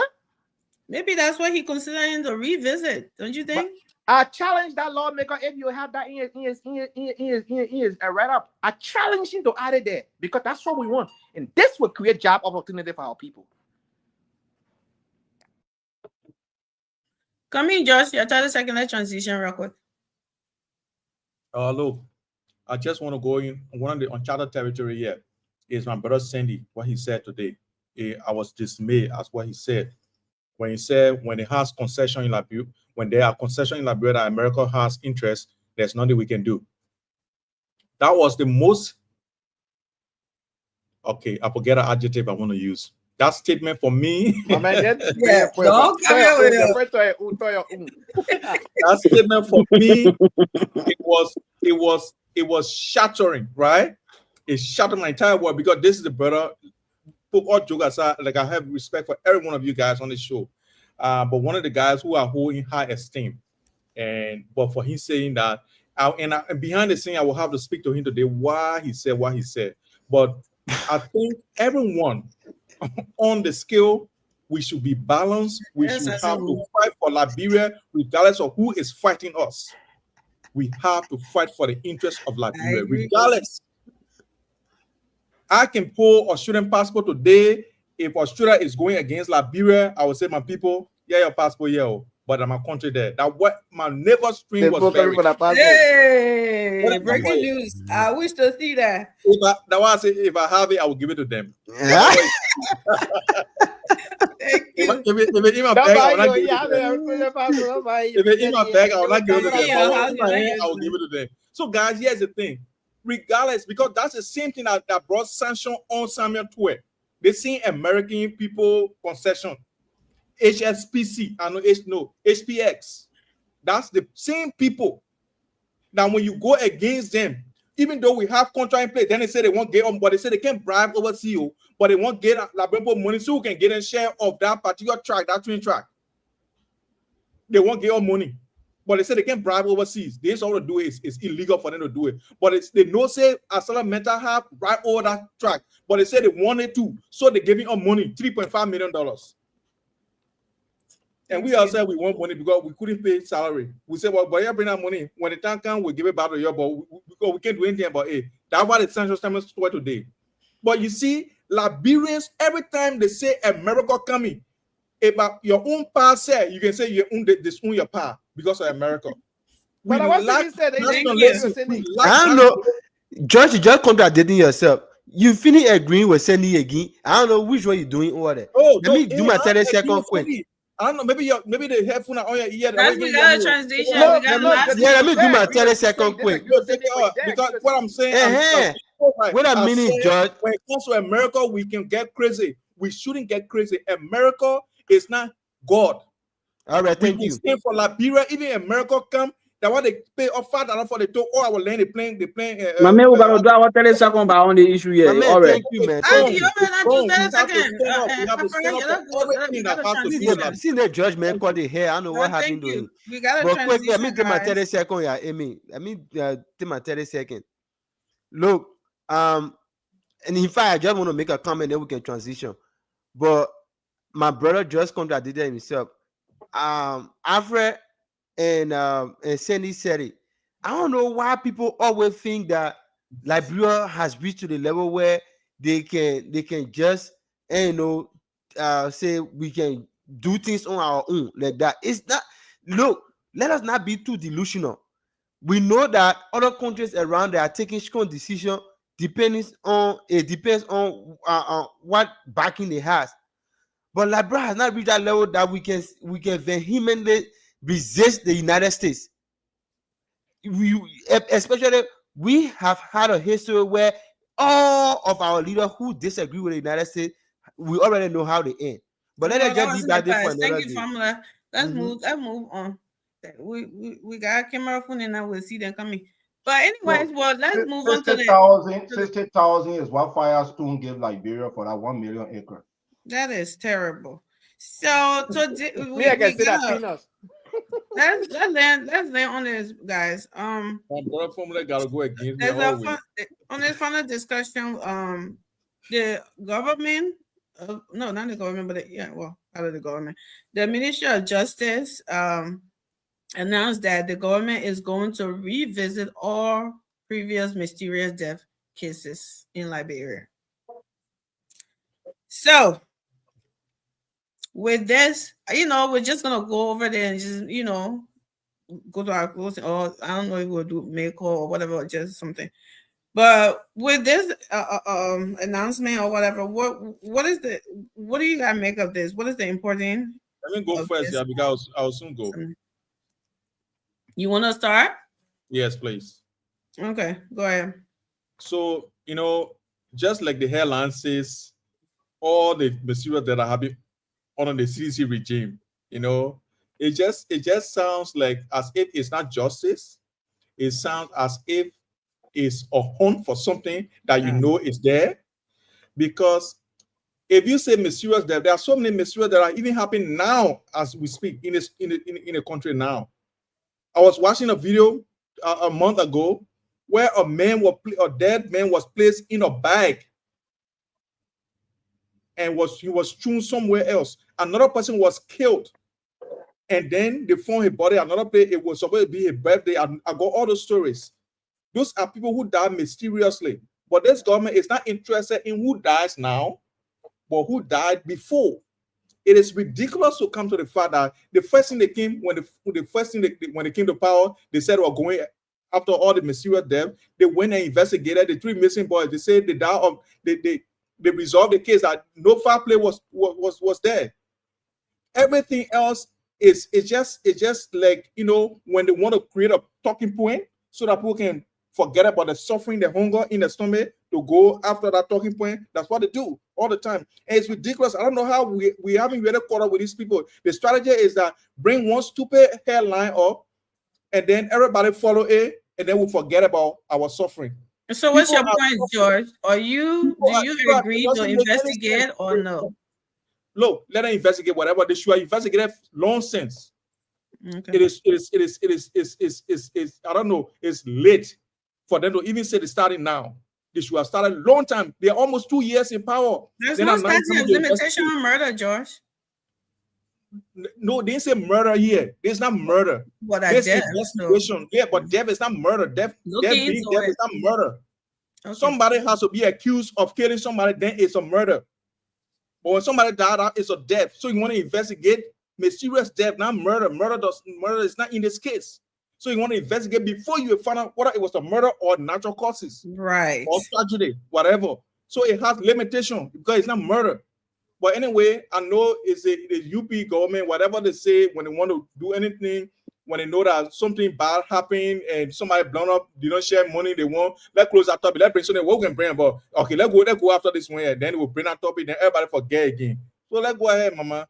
Anyway, it's been a wonderful time. Okay, I don't know what's their job about Dylan today with you and Anthony. But go because ahead. Money, they may spray money. The man who came to power with $2.50 in your bank account. No, $3. Get it double correct. $3.50. Yeah. Now he's spraying money on people. But we said, people defend them. They said people defend them. He's a multi-millionaire now. He's spraying money. Oh, that dollar that they don't know share. They're not a millionaire now. According to the last declaration, in millionaire. Judge already made a point. Judge already made a point. Judge, go sleep, man. You feel making a point. So, yes, what I make of this on a Thursday. George, can you please mute? Judge, mute yourself now. Okay, I'll try. So yes, what I make of this announcement. This announcement. Johnson, I need you on the show, please.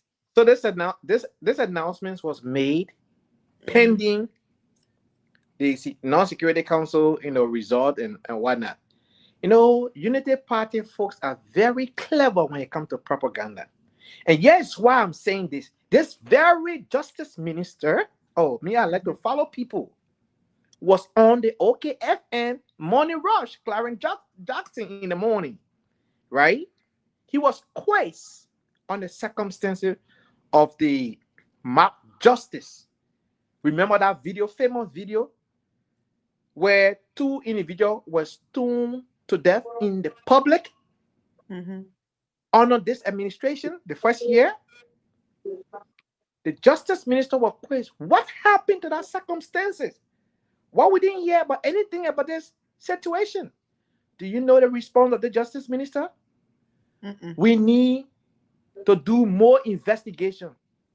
What sort of investigation you want, Mr. Justice Minister, when we have clear video footages of multiple people recording the same event, where 2 individuals supposedly stole or allegedly stole a motorbike, and they were mobbed in broad daylight? You can see the other gentleman say, I need to finish him. He went by again, stood on the man, and hit his head with a stone 3 times on that video. And that individual is visible on the video. There is nothing that is more evidential than a video evidence right before you. An arrest supposed to be made. No arrest was made. And then the justice minister said he need to do more investigation. However, though, there's the irony on this announcement that mob justice was not mentioned. I don't mind what case they want to go after or reopen. But if you talk about mysterious death and other things, that was a bad image of Liberia. Mr. Justice Minister, you're the same person who advised this government. Your interpretation make the president to make the decision he made. And you're coming back now and trying to correct your wrong, but omitting a serious national embarrassment where 2 individuals was mobbed, broad daylight. The videos are still out there. Okay, so Anthony, let me read this a little bit to make it clear, because my brother just said something about mysterious death and all around people getting put in plastic bag or what. What the justice minister said was the Liberian government has announced it will reopen investigation into several mysterious deaths that happened during the time of the previous CDC-led administration. These cases include the death of auditors and civil servants, which caused public outrage and suspicion, but were never fully explained on the screen. The Ministry of Justice said that, not the minister, but the Ministry of Justice said that Liberia is also working with the United States to get important information and support. This includes help in prosecuting former officials who are currently under U.S. sanctions for corruption. So I'll just stop there for now, to just to make it clear. So this is not anything of a witch hunt or whatever. We heard people talking over the past. They say they have this, they say they have that. What are this? What are this? So when the government saying they are getting help now to do these things, why are we criticizing them? Yes, why? Yes, why? Amy, this justice minister, lived right in Liberia. 2 individuals, broad daylight, was stoned to death. They were stoned to death. Allegedly, they stole a motorbike. Even if somebody steals, you don't have the right to kill them, right? We agree. Yeah. So these people was mobbed, broad daylight, and videos are all out there. Thank you, Anthony. We gotta take the other people. And the justice minister said that he need more investigation to be done before they can pick up this case, but they're leaving that case and they can go after whoever they want to go after, fine. But this case also is as important. Thank you. Thank you. Claire, which So, like we would talk a little clear on something on that. There were a lot of people arrested during that time. The police had a lot of people in custodies, and they had to investigate more. That's what the minister said, and that's what So the when police would they go? When would IG they go said. on trial? They arrest So them go and I say ahead, Alfred. they Come arrest in them with and your say they don't point go on on this. trial. Thank you. Listen, can Thank you please you. mute? We gotta go to the phone line. Let the other guys make Yeah, their point. thank you. What I would say with regards to this last talking point, I think this minister that we have is the worst justice minister in the history of Liberia. Jeez.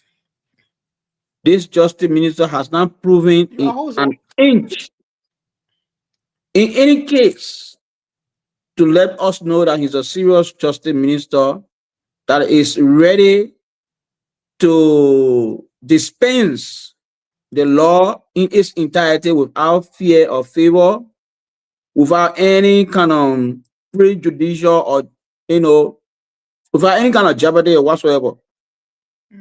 This minister is on record of interpreting a law that systematically led to the burning down of our nation capital. This justice minister is still saying to us, he's still investigating an arson that took place at the Capitol building when his director of police was in charge of this building before it got on the fire and got burned. When he was quizzed by the Senate as it relates to what time will it take to have a conclusion to the case, he has to refer us to the police director to tell us that the case is classified. They can tell when we finish. That it mean you won't take serious here. That whole thing a bluff. Nothing you're going to do. These guys, they are so smart that when Sony come, we want to hold it and carnival, they quit to change themselves like chameleon. They go to another thing to distract the attention of the people. That whole case, that thing you're talking about, they coming open new case. Let him finish what they want right now to the Capitol building. Let's see. Well, let him prosecute people right now. Let's see. Before you talk about misplaced death, mysterious death. Let him do the one. They want to happen in broad daylight, like all also. Let him finish with it for. Go to the real question. I don't have my head. Thank you, Alfred. Cindy? Alfred, I won't put you on my back, my man. Be mute. We gotta go to the phone line, guys. Let other people make that. Cindy, go ahead. Sorry, still here? I welcome the decision for the government to look into any mysterious death or anything that resembles crime in the country. I welcome them. Again, similarly to the Capitol building investigation, I said earlier that the timeliness of investigation is important. Right. This government is going to 2 years now, and they are just talking about, bringing outside partners to investigate mysterious death. I mean, if it will give us any sort of result, give us answers to what happened to those people, this is what we campaign on. We were here crying out that President Weah and his team were killing people in the country mysteriously. People were disappearing and so forth. So if the government now will bring us some answer, I welcome it. It's not a bad thing that we get answers to what happened to the auditors. But it is the same government that just recently said the 3 missing boys, that the government, President Weah is, under President Weah regime, that they had nothing to do with it. Right? It is the same government. So I don't want to dismiss this because this involves family members of, other people. Clearly, we saw that mysteriously the auditors were killed. For me, I believe the way it happened is very mysterious. It should be investigated. Absolutely. So yes, I welcome it. But this government is getting late on everything. President Weah condominium, he's still enjoying, and we came here, we argue again that bitterly. You know, the three missing men. Yeah, Yeah, it's the little boys. you know, they are not boys, actually, they are men. Yeah. You know, so I don't want to repeat myself. Again, I think what my takeaway here on this one is that I'm not going to dismiss it. I welcome it, and let's see where we go. From there?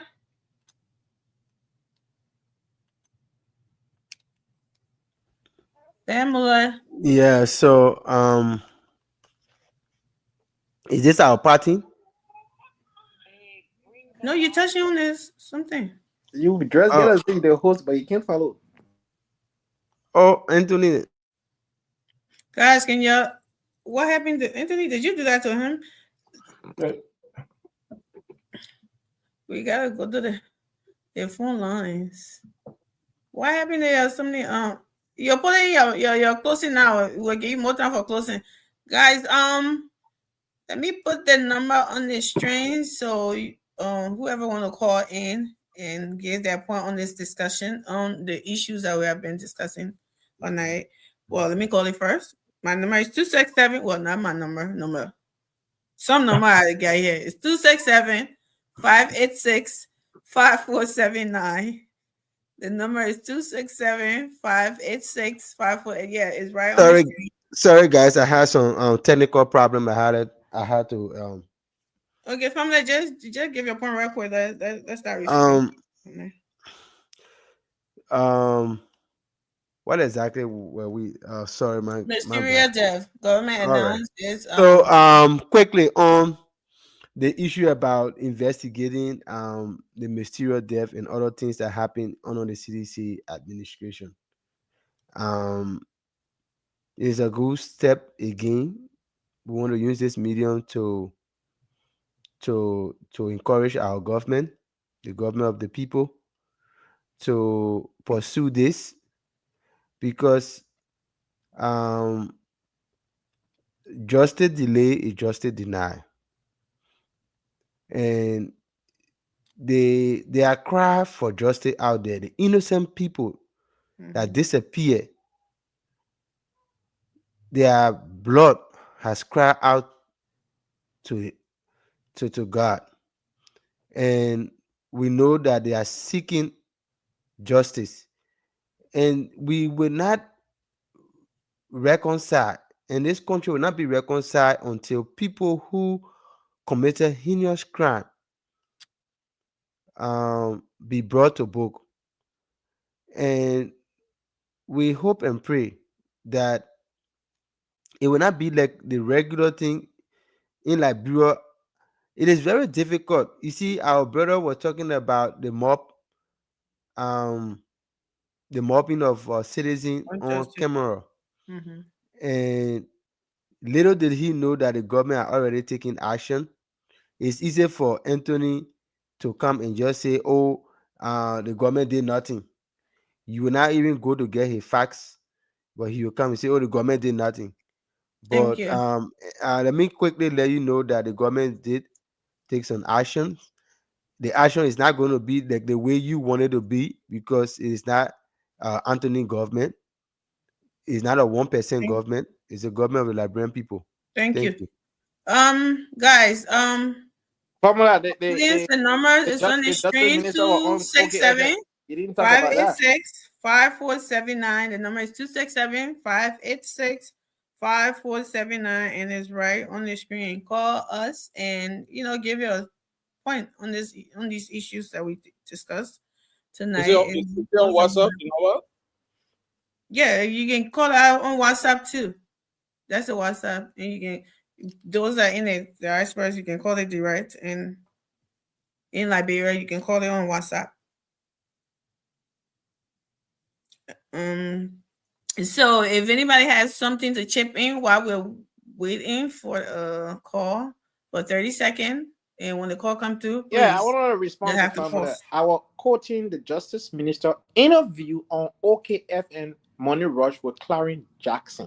That's one of the reputable shows in Liberia. A lot of people listen to that show in the morning. Clarence Jackson, the Justice and what did Minister, he say? Again, the Justice Minister was asked about this mob justice incident that happened, And he said, at this moment, they need more investigation done before they can proceed with that case.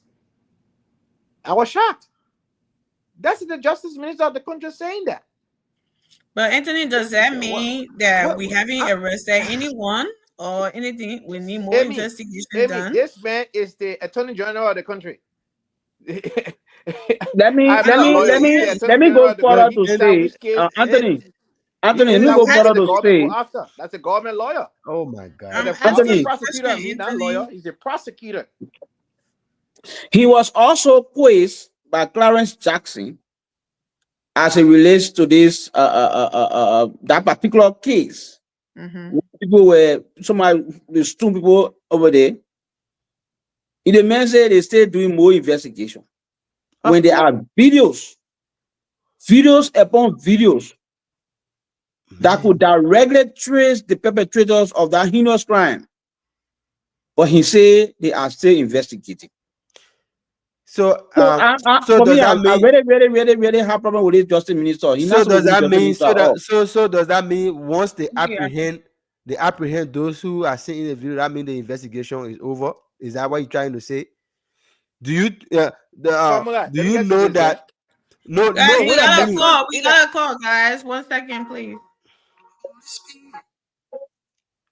Hello, Thomas. This is the nightly exchange. What's your point on these topics that we have discussed today? Hello. Yeah, can you introduce yourself first and tell us what? All right. So my name is Thomas Kuma, and I called you from Liberia. Yes, want to say thanks for the show. I just started following, so thank you. I think it's a great show, right? And consistently, we're going to be following. Okay. So let me just make my input or ask my question to the talking point. I got on when you're discussing about the deaths that occurred, and Justice Minister made a statement that there's going to be investigation. I don't know who's in the right mind will say that there should not be any investigation, because the fact remains that these things happened. Deaths occurred during the past administrations, and there was no closure. So your panel is saying that we should just move on. We were here and we saw almost every Liberian, crying out for war crime courts. There should be closure. There should be closure. People should not work with impunity, and all the one we heard it, we saw it. And even the CDC, all right, at certain point of time they were playing games because they wanted Prince Johnson support, so they would play dead ears on the cases that happened, the war, and other stuff. So at certain time they will say, "But then we'll go for war crime code." The last election, 2003, their own tips saying that when they come to power or when they win, will be war crime code, because previously now they decide not to support them. So, in other words, we should not play games with people's lives. If somebody did not die from you mysteriously, and you try to play politics, it's wrong. So, I want to support the government to go ahead with the investigations, and that there should be penalties for would-be perpetrators, those who orchestrated whatever that happened, and there should be penalties for that. We should not say and say that it should go scot-free.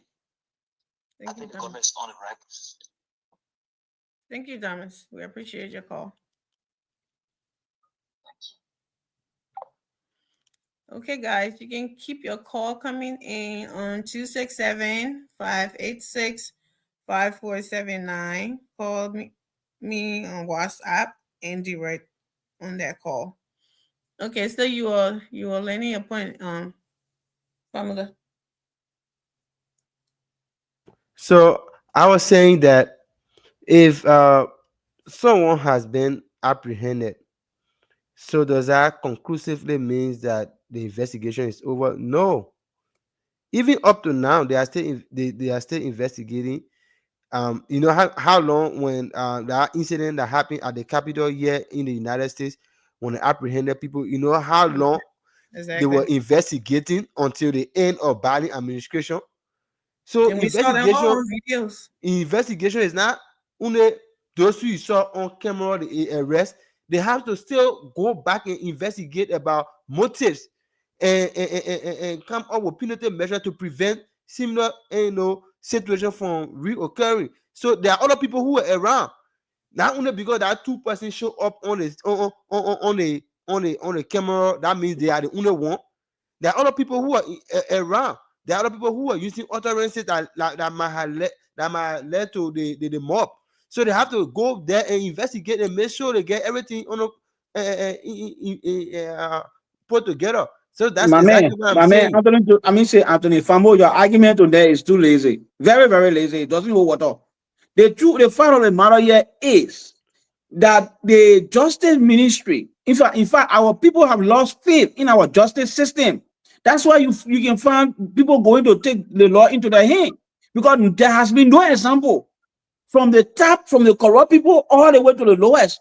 The country is in chaos. That's what we are saying here. So don't kind of be defending the reason why you pressing on it. If you pressing on it like this now, and the way you saying it as if this is the first of a kind in Liberia, you saying it as if this has been the only case.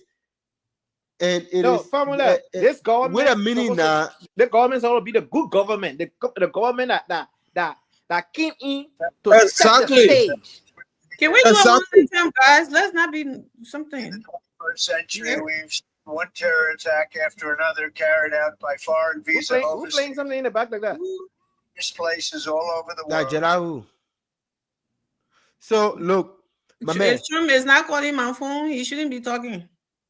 Look, you know the reason why they said the goods is often interred with the bones, so let it be with Caesar. Look, many at times we just think that the way we can sit on the show and speak out so eloquently, and we speak as if it is so easy out there on the government. And the way we can sit on the show and we think that it is just something so perfect out there. No government is perfect.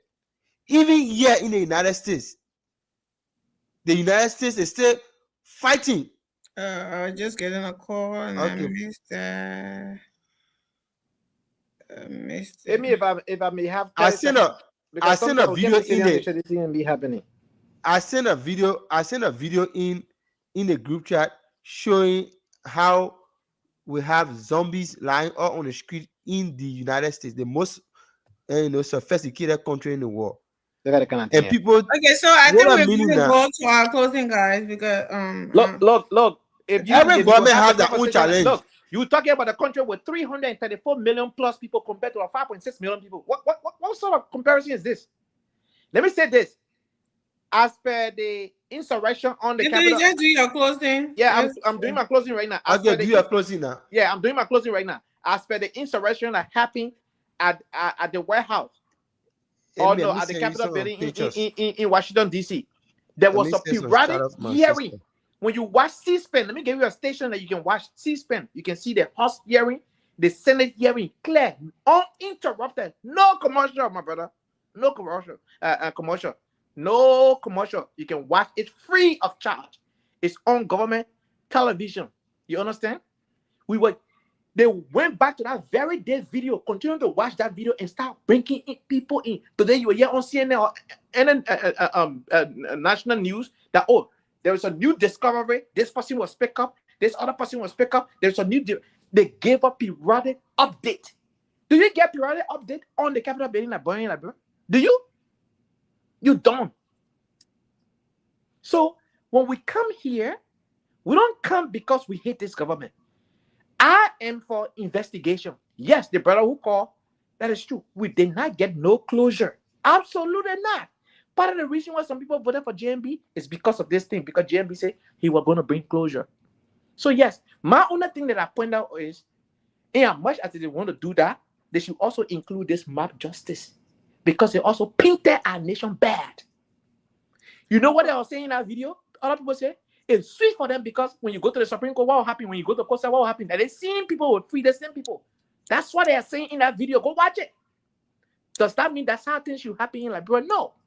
We have a government that hold everyone accountable, including myself, should be held accountable. So I am not saying that the government should not investigate. I am just saying that our lawmakers, every government official, like the way the other day the policeman gave a lawmaker ticket, the lawmaker called that policeman to the legislature and asked the man to rescind the ticket. Can you imagine that? Is that the kind of country we want? Right now in Liberia, you can obtain your driver license without taking your driving test. Your friend can get tissue behind the house, you get driver license tomorrow. That's what is happening in your country. How do you expect the people to be? You don't even learn another job site, you can get it. You don't need to learn a job site. That's the issue, man. I feel like we gotta go. So I want to say thank you tonight. Hopefully we can have another day that we can discuss this driver licensing thing in Liberia and other different things. Public safety is number one. Go ahead, Josh. Thank you. Look, when I said I wanted to put Mr. Okonwa on my back, I meant it. I'm very serious about it. This government has not yet been able to adjudicate recent happenings in the country. The burning of the Capitol. Who did it? How it was done.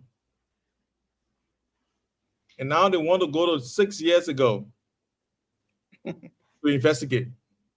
That is hypocrisy, right? And I think it's making mockery out of our people. They did not start to investigate when they found out that the 3 missing men were not murdered.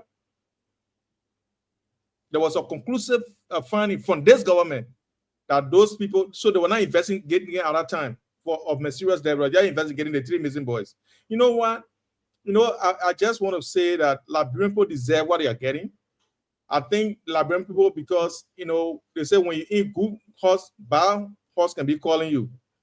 And when you're somewhere, only because our people are so hypogamy related or oriented, they always want something better. So when someone you see even how BM can survive, because people who rich, who get millions of dollars, they still want to get rich.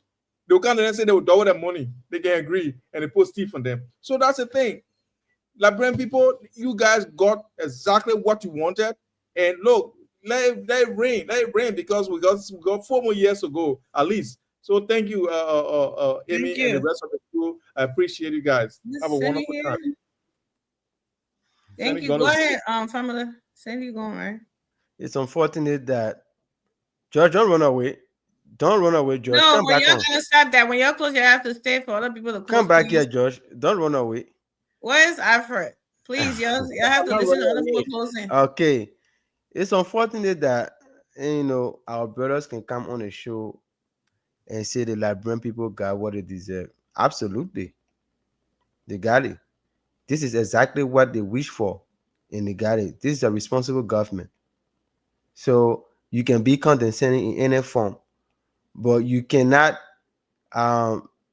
dismiss the fact that this government is doing more than the previous government. Are there problems? Yes. Are there possibilities that those problems can be mitigated, can be fixed? Yes. So what's the issue? You guys just come here and just bring up unnecessary argument. So anyway, for the sake of the show, it's okay. And we want to have this kind of a conversation. And sometimes the line of argument you guys come up, it clearly show the difference between the kind of individual. That's why they say Liberia is a very different country, and the men in Liberia are very different kind of men. Thank you. So, Josh, some of you have been far away from reality on the ground. So you can easily sit in Australia and tell the Liberian people, say, how they suffering. How will you create suffering in Liberia when you're not living in Liberia? I'm in Liberia every year. Wait a minute. Like you. I mean, Liberia every year. Yes, George, wait a minute. I was in Liberia last year. I I got was in businesses Liberia. there. So Okay, fine. Thank you.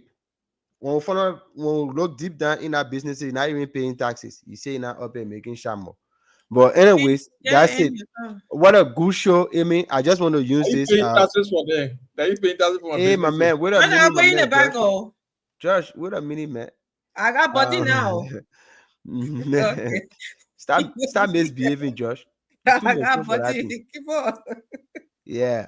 So I just want to quickly send a shout out to my sister today. Was her birthday. Yesterday in Liberia, according to the time. But it's just 11:59 You on my seen side. it? Yeah, I sent you the picture in your inbox. Oh my God. Can we do it tomorrow then? Yeah, no problem. I have to look. So I June just seen 4th, her. I know June 4th was her birthday, Khadija Kamara, and she's like the only surviving sister I had. I had two sisters. I lost the other one 2 years ago, and she's the only one now. So she's been the mother of our family. She raised my daughter, Masifa. So she been like that real support system for me and most of my other brothers who had kids. She actually helped us with our kids. She take them as our own. So I wish her all the best, long life and prosperity. And I just want to let her know that I love her so much, and good health, and may all her secret dreams come to reality. And may the windows and the glasses of George not see her. Amen. Amen. Go ahead, Cindy. George Vasco and all those we'll do a reckless happy CDC birthday glass. tomorrow, guys. Women. Go ahead, Cindy. All those social mafia. Famula, happy birthday to your sister. You said all her secret dreams must come true. Hopefully, I'm part of the secret dreams. But let's continue. It was a great show. I think we had the opportunity to discuss very important things tonight that are not just political, but really issues that affect, Liberians. I mean, thank you for hosting the show. I know this is new, so we will get used to it. JC. I want to thank Ma Ruth Goba, Thomas Kuma. I believe that's how you pronounce the last name, Thomas Kuma or Kume. Yeah. And the rest of you, that have been following, and Wilson Johnson, thank you Yeah. for Wilson Johnson needs to come on. We got stuff for you. Brother Oscar Blazu, Brother Oscar Blazu for being here. All of you, as you come on here to watch and participate, Tommy Jr., all of you, please continue to share. This is a new platform that we are Where is Lane Lackball? And we're trying to, spread this for everyone to have access to us. Yeah. We are here, I believe we are here Mondays through Thursday. And then Friday and Saturday, we are on Spoon Network, on the late night show on Spoon. So this is still the crew that you know of from the Spoon late night show. And we are still on Spoon Friday and Saturday, and we'll be here on Monday through Thursdays. So thank you again for having us. On Sunday. Yeah, thank you. And let's continue to talk about Liberia. Thank you. Okay. Sorry, left. So yeah, let me put my own alert in there. Like I said, I'm not no journalist yet, so you're not hold me. See, I can't talk my own. We, like Cindy said, we had a lot of discussion, and even though there have been a pattern in our country that leaders are not, they will come up and say things and they will not follow it, but we should not see that as a continuing trend that should continue to go on. We should be saying now that we will continue to hold them to this, right? They said this. We will come here and continue to remind them to go after this, that it shouldn't be, business as usual. Instead of coming here and bashing them, say that, because the other person did it, so there's the other person bluffing, the other person did this, the other person bluffing. And when I was saying that, the senator said honeymoon, he didn't say that it was sitting there because we all seen them, and I was not in any means defending or something. I was just being objective and being real. Even though I hold them accountable all the time, I beat them up in their house. There, what they're doing wrong and stuff like that. But sometimes too, we have to be fair to the discussion. He said things like what he said to know each other. When you go, whatever you put in a house, you need numbers to pass it. You gotta concord with people. You gotta have that discussion. You have to team up with people to pass whatever you put in that house. The center did not in any way tell us that individual that he was not doing his job. But what they're doing, the 1 year they were doing what? What I call the thing when you hire somebody, when the president sends somebody there, what confirmation hearing, they were doing other things then. We saw them doing all of that. They were not on vacation. They have I think their law or something, or is constitutional that they take breaks at a certain time and come back at a certain time. That's what we saw them do. So when he said honey move, I think we all supposed to put on ourselves to know that yes, we know what he's trying to is a figurative speech that he was giving. He did not mean that everybody was in a hotel and so we know what honeymoon is when it comes to marriage couple and all that, and that's not what he was saying.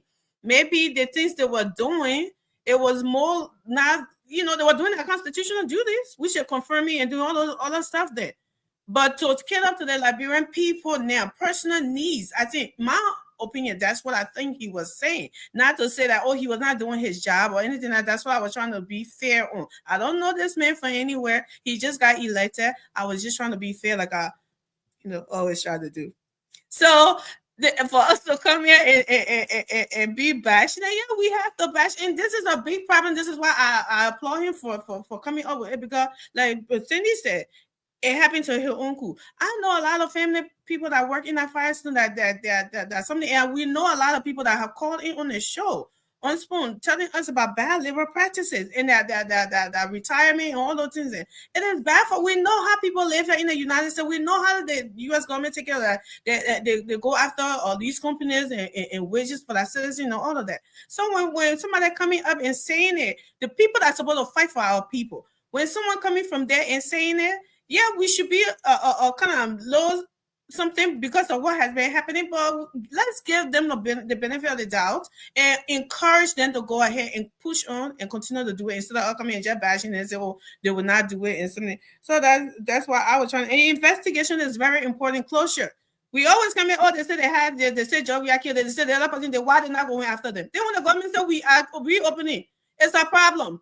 We call it witch hunt. So I really don't understand. Like the brother that called said, someone said, it is important to have closure. People, family members got killed mysteriously. It is important, and it's never too late to investigate anything. When you feel like something wrong was done, I don't think it's late to do that. So we should encourage these things. Start just coming and saying we want to play politics, and these are some of the things that we need to all come together and not play politics about, guys. Thank you, everyone, for watching. Thank you, Maru. Thank you, Wilson Johnson. Thank you, Thomas Kuma. Thank you, Tommy Jr. Thank you, who else? I can't go back all the way up, but thank you all for watching. All of you that are watching, who are not commenting, we appreciate you for being here with us. From? Which page they're watching from on Facebook? The Liberia Watch News on Facebook and on YouTube, I think. But I think the YouTube are having a little, Liberia Watch News, the nightly exchange. So please come back Monday to Thursday when we get happy on something. And for maybe Sunday we'll be showing up, but Friday and Saturday we're on Spoon. And so it depends what important happened in the country. Maybe we'll want to come on Sunday, but we're here Monday to Thursday. So thank you guys for being with us, and we'll be back here tomorrow, God's willing. And we are expecting you back here as well. Thank you. Thank you. Thank you. Thank you guys for coming on. Chai. Peace.